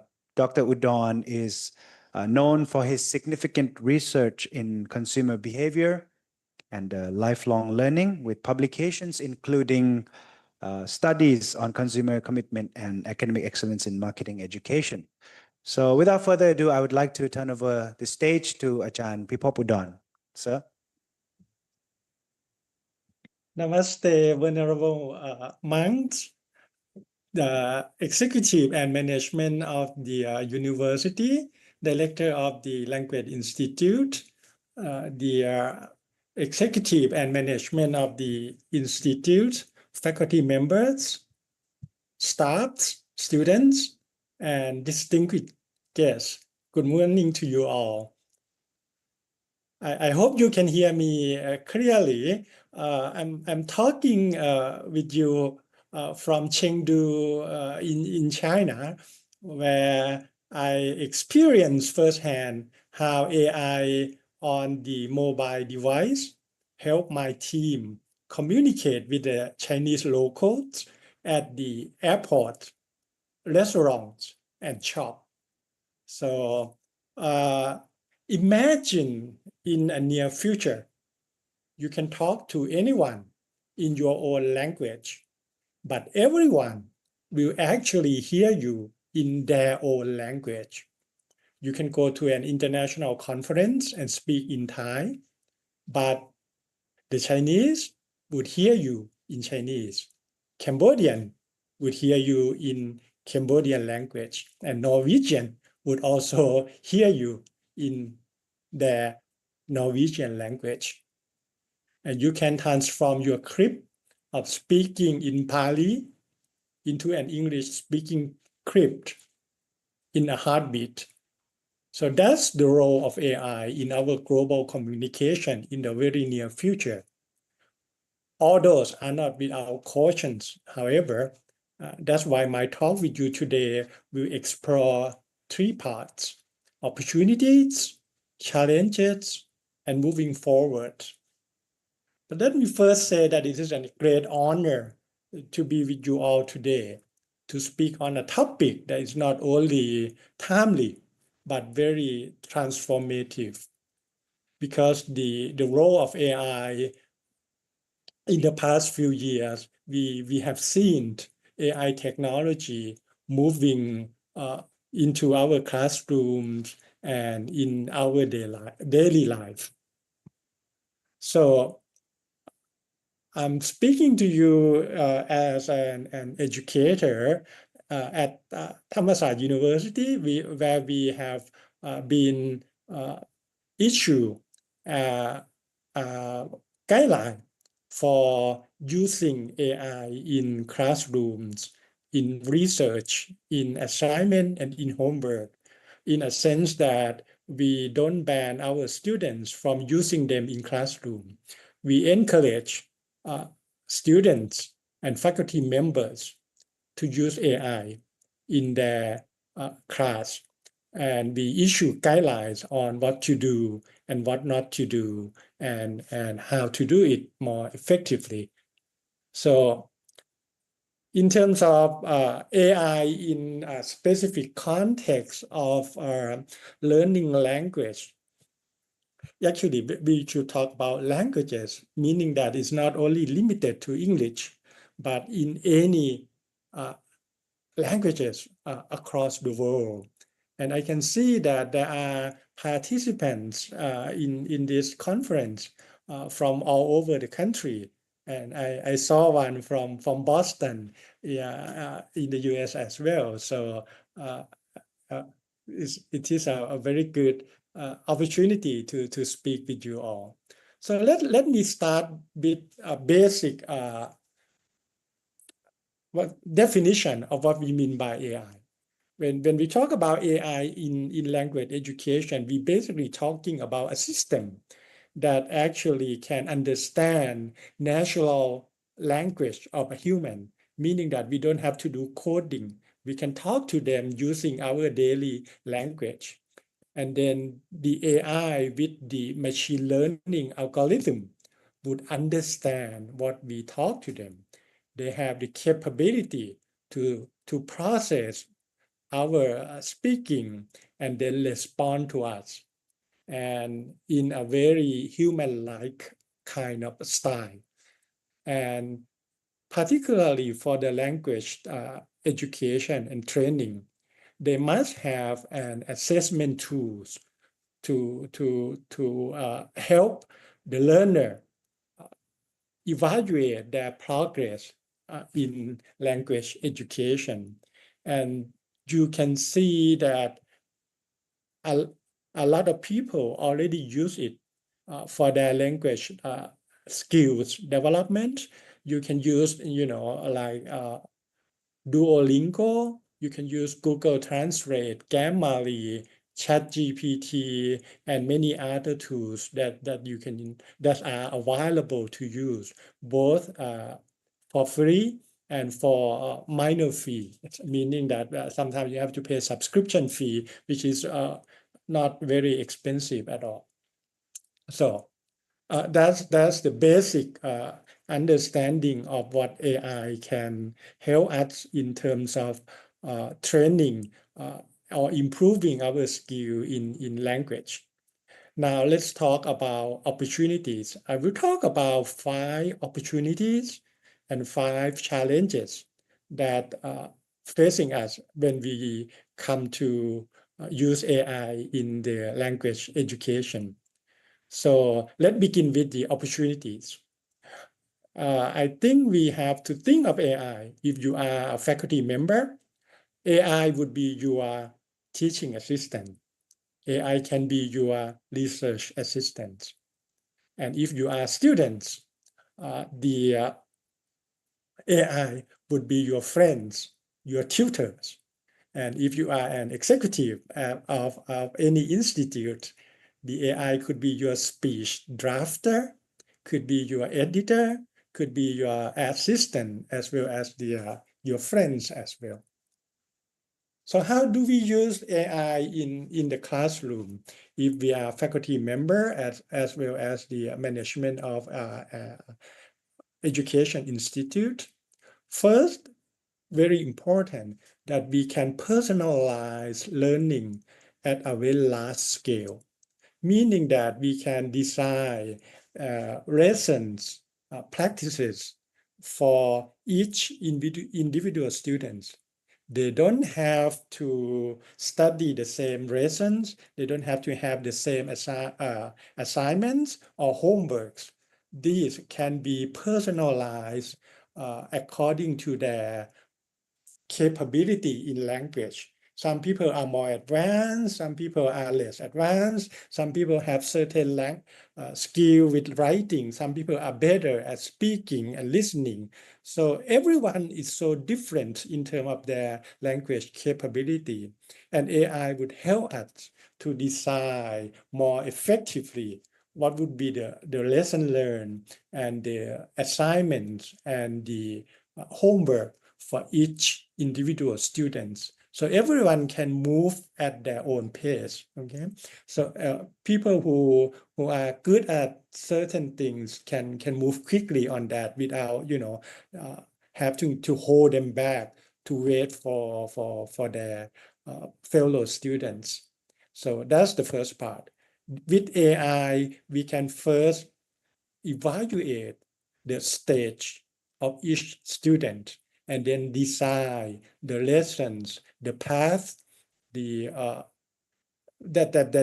they would learn in our class differently. So everybody is not going to be evaluated on the same scale, but rather evaluated by their own progress. That's what we mean by personalized learning in the language. And the second opportunity when we use AI in our language education is that when we can have a 24/7 practice, meaning that the resources would be available to our students 24 hours a day and 7 days a week. They can access it at any time, any places. And these AI have so much patience for them to repeat their mistakes, collecting them, encouraging them to move forward, and students could actually make a really good use of this. Without AI, we cannot provide them with that much resources, but with AI, then they can actually have these tutoring resources for them individually 24/7.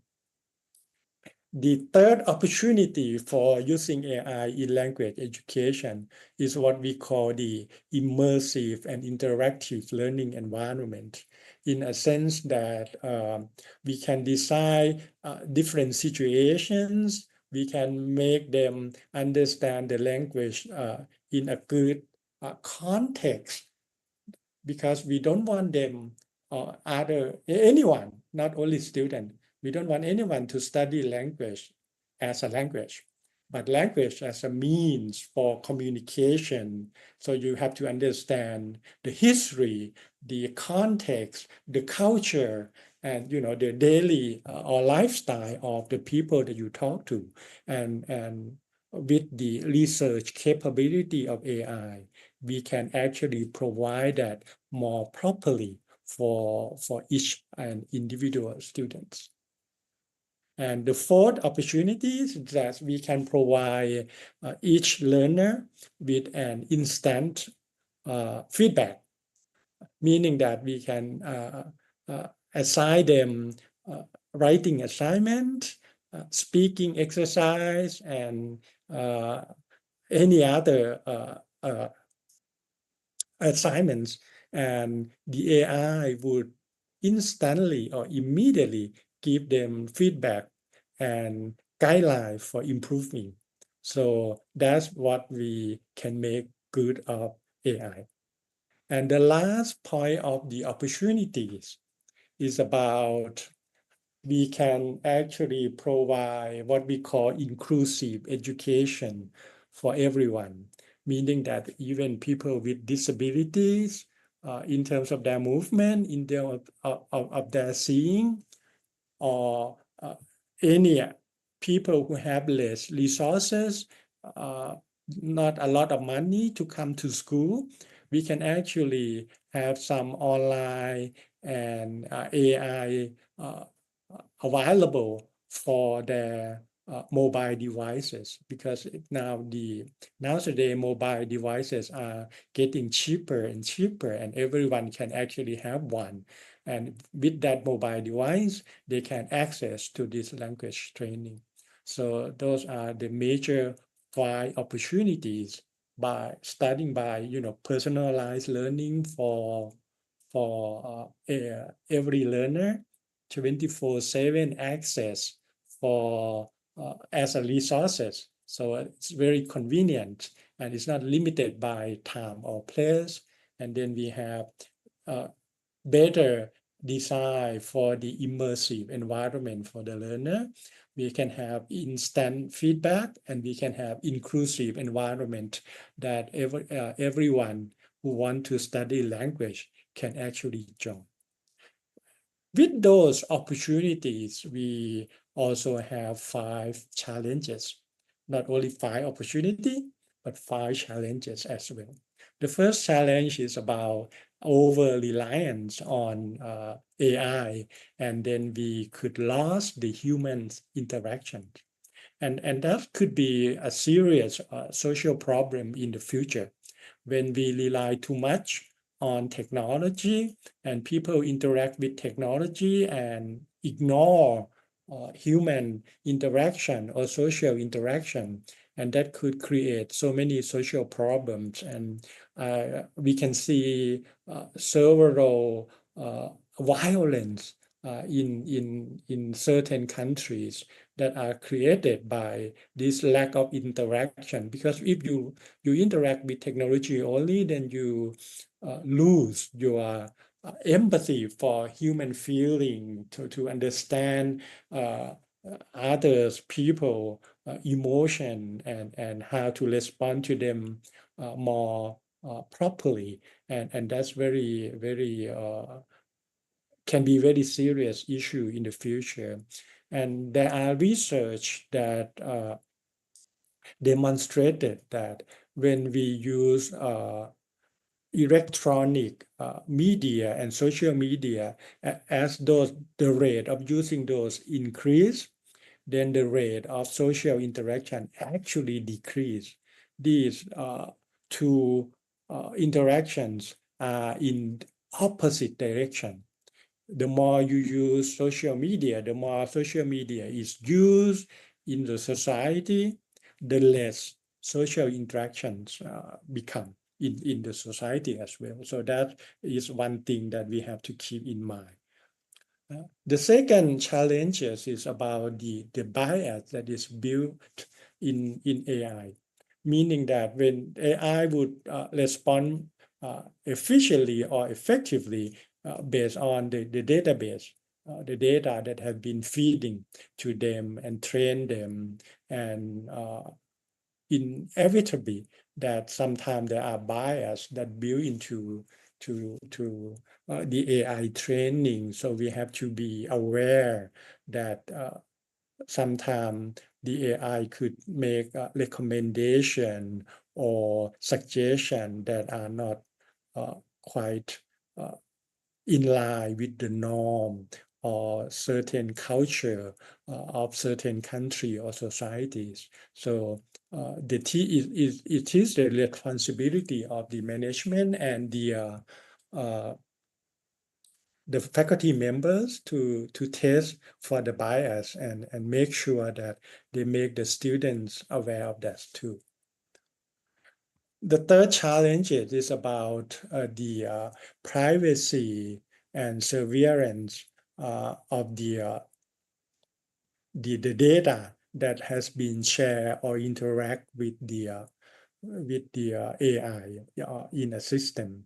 When their interaction produce a huge amount of data, then that those data not only a good source for future research, but also have some privacy issue, especially for when in Thailand we have this PDPA law in effect, then we have to be thinking carefully how we can protect the privacy of the students who has the ownership of that data, and how can we use that data for the public purpose, not for private gain or private benefits. The fourth challenge is also quite important and very close to us, in a sense that how do we actually train or encourage our faculty members to use AI in their class, in their instruction? How do they use those tools more effectively, not just for gimmick, but as teaching tools for themselves, learning tools for the students that can help everyone moving forward at their own progress. And that is very important, and we can expect each faculty member to explore that on their own. The university and the Language Institute must have some supporting system in place in order to help our faculty members to integrate that the AI into their everyday class. The final challenges is about, when we talk about inclusive, meaning that everyone can have access to this AI help in terms of language learning, but we can see that sometimes we don't want to do what we call reinventing the wheel, meaning that if we already have the applications or the private companies or the startups that provide these resources for language training, instead of developing our own, we can actually collaborate with them, or maybe make some agreement or MOU with them to use their resources for our students. But then we have to think about how do we allocate our budget to that? So how do we make it sustainable, in a sense that where do we get these financial resources to fund for the application that are available to our students? Sometimes we have to charge the students too, but how do we actually make sure that students with limited financial resources can access these resources as well? Sometimes we found students that have really very limited resources, in a sense that even to pay for their own internet fee, sometimes they do not have enough money to pay for that, so they get very slow speed for their access, and that could be the obstacle for their learning using this AI as well. So among those 5 opportunities and those 5 challenges, then we have to think what we can do in order to really make the AI to be a really good part of our language education system for faculty members as well as for students. First, we have to integrate them into the classroom in a very systematic way. And for that to happen, I think it is the responsibility of the university or the institute to issue a guideline on how to use that AI in terms in their class, in their teaching, in their assignment, in their grading even. So everyone can have a better idea of what they can do and what they cannot do in that. And I think we have several examples from overseas, some overseas universities that have experienced these challenges as well. And they already developed several guidelines that how to use AI in their teaching and for students to do their homework and assignments. This is to make sure that they can use it to improve their skills, not to replace their skills. Meaning that if they only rely on AI and use AI for everything, and then they actually do not have better skill in terms of language, and then that would be defeating our purpose of education. So my three final points on how we should move forward. First, we have to keep the human in the center, meaning that we don't just let the student explore AI on their own, practice with AI only, and then even test it with AI. We have to integrate AI in a sense that there are some alternate time when they practice with AI and then they do it face-to-face with their friends and then with their faculty members and things like that. And we have to decide, let's think of it as inside the classroom and outside the classroom. They can do anything outside their classroom, but inside the classroom or during the semester, we have to make sure that we have human interaction, workshops, and conversations with the students, not just with AI. We have to keep the human in the center. AI have to make human better in terms of their language, in terms of their communication. So this is very important, and the university and the Language Institute not only have to issue a guideline, but like I said, they have to provide supporting system. They could make a center, AI center, to facilitate both students and faculty members, also training faculty member and student how to use it properly. Second thing is that make a policy to allow people with limited resources to access and make use of these AI resources. So if we do that, then we ensure that everyone, either rich or poor, or stay in the city or in the rural areas, can have equal access to these resources to develop their skills for the language. And the last point that I would like to point out is that sometimes we jumped ahead and use AI without a proper knowledge of really what AI is, what AI can do, what are the limitations, and we tend to believe it or use it too easily. So we have to really go back to our basic principle of Kalamasud, where we have to train everyone to rely on their wisdom and not just believe because the AI says so, the teacher says so, and so on.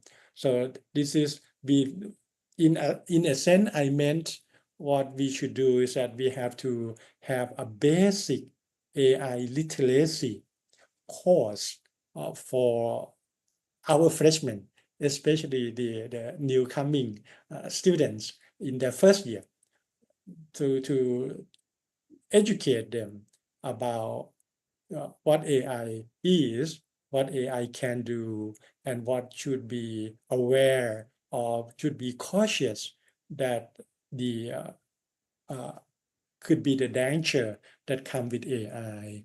And I'm not talking about only the students, but also the alumni of our university and also the adult learner who come for AI training at the university as well. So we have to serve not only the freshmen that come from high school, but also the adult learners who come to university for their upskill and reskills, especially in the language training.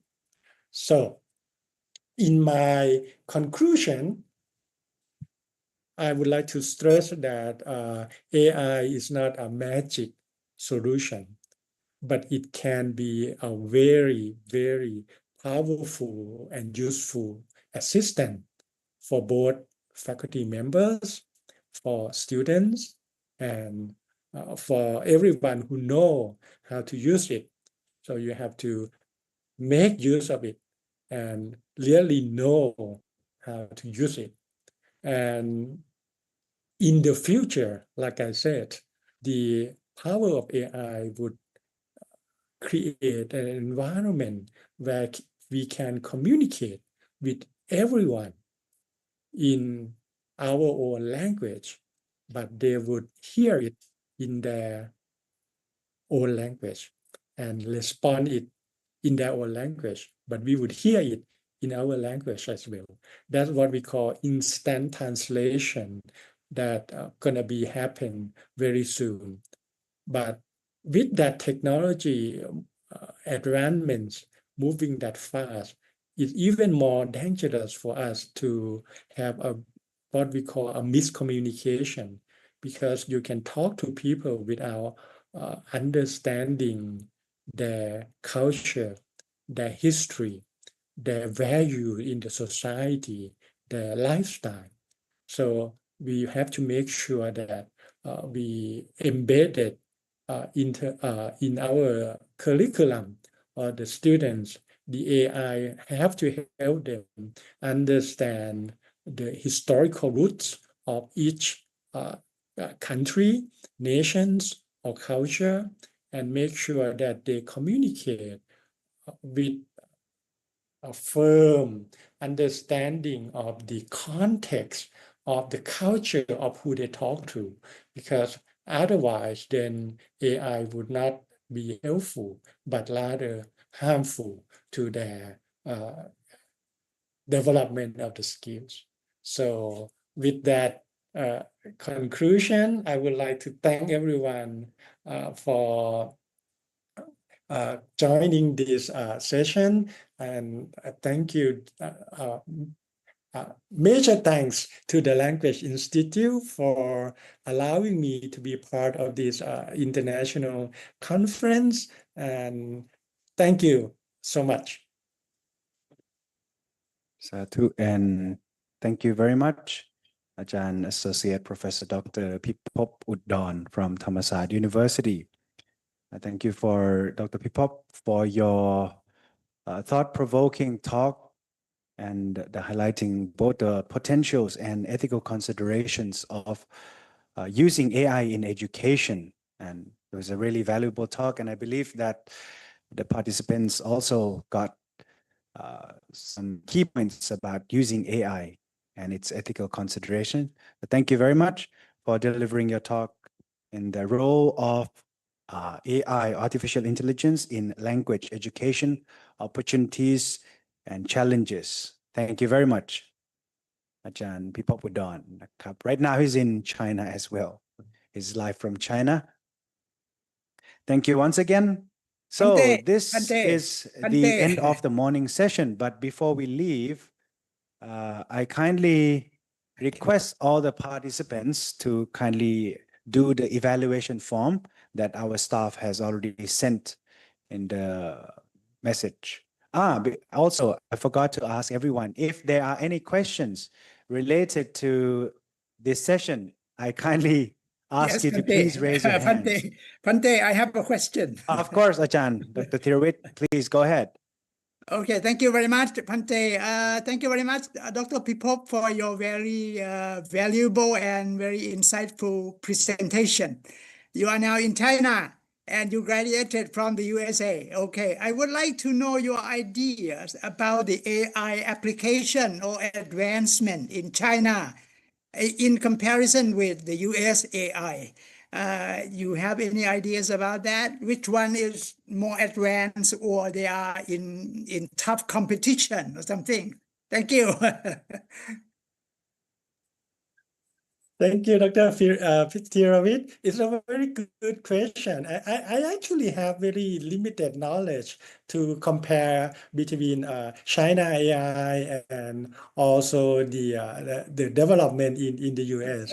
But from what I experienced, the Chinese is really serious about moving forward with this AI capability. But I think it's a Chinese style where they kept their development a secret and not to share too much until they really like success, and they would just like booming into the market. And we can see that they have a lot of infrastructure to support the startups in technology. A lot of them, young Chinese, they aim to be startups, and that's why we can see a lot of unicorns, tech unicorn in China now today. Even the number exceeded the startup in the US already. But in terms of AI, I apologize, I don't have much information. I think China has a lot of AI geniuses or wizards. I agree. Right? Like Alexander Wang and Jin Huang, and all of these people are great. And in America, they have Mark Zuckerberg, Elon Musk, and things like that. Okay, thank you very much, Dr. Pipop, for your clarifications and some knowledge from you. I thank you very much. Thank you. Thank you. Yeah, excuse me, sir. I have some question. Okay, thank you very much, Ajahn Dr. Thirawit. We have one more question from Ajahn Prakru Pariyat Samothan. Okay, Yes, Ajahn. Yes.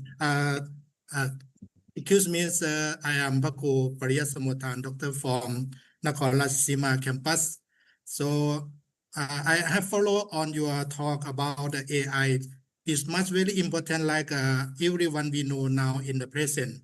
So I would like to ask about how can we identify the AI most believable for our academic writing, and many the lecture or the academic, the teacher, we have confidence that AI can improve our writing, anything, and even our activities in every day. So some say AI make the full list of people. Some agree and some not agree, like that, sir. So what should we make confident for our develop the global at the present, sir? I have this question. Thank you. Namaskar, Than Prakru from Nakhon Ratchasima. This is actually my hometown. I was born in Nakhon Ratchasima too. Thank you for your question. And it's very important. And I think so many people have the same question as Tan Prakru asked, and there is no clear future of the AI in terms of doing just that.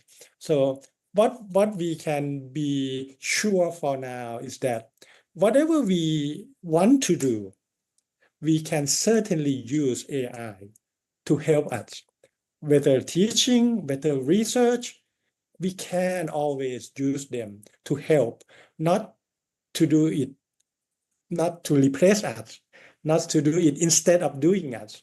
So, and that creates two problems. Sometimes people want to see, well, which is your authentic work, or it is completely done by AI. What is your contribution? And that's what I said earlier, that we must have a guideline and tools. For example, we ask them to actually clarify if you use AI in your work, it's okay, but you have to clarify that what do you do in order to use AI? What is your AI part and how you use it? And there are a way to verify that as well, because in the overseas university now, they can actually examine the paper, whether or not how much come from the AI writing and things like that. So I think we should encourage everyone to do it, but we have to also evaluate their originality, their development, and their advancement. So my suggestion would be, if we talk about writing, then we have to use oral examination or communication for that as well. But I think we must always encourage people to use AI in their work, because it always improve your efficiency, make you do a lot of work in a very short time, and you can always make it better. And even though you are a really good communicator already, but then if you use AI, you can even go further for that. So my recommendation is encourage everyone to use, and with a guidance and also a way to examine the authenticity of the work, whether or not they have their contribution to the work. Oh, thank you very much. So because now we can see the many library in our university also, no any reader now. Very few the student or even lecturer will have to read on the books. So they all follow all the AI, or they will search from the Google AI like that, sir. Okay. That's true. So thank you for your give the good view and your explanation, sir. ครับนมัสการครับ Right. Thank you very much, Ajahn Prakru Pariyat Samothan, for asking the questions. Any questions? Any more questions? If not, then the MC will end this morning's session. So once again, thank you very much, Ajahn Dr. Pipop Udon, for being here and delivering a thought-provoking talk for today about AI. Thank you very much. And yes, so let's end this morning session. But before we do that, I kindly like to share the QR code for the afternoon session, right? So if any presenters are there in this room now, I hope you have already received the email about which rooms you are going to present your papers, right? There will be 4 rooms altogether.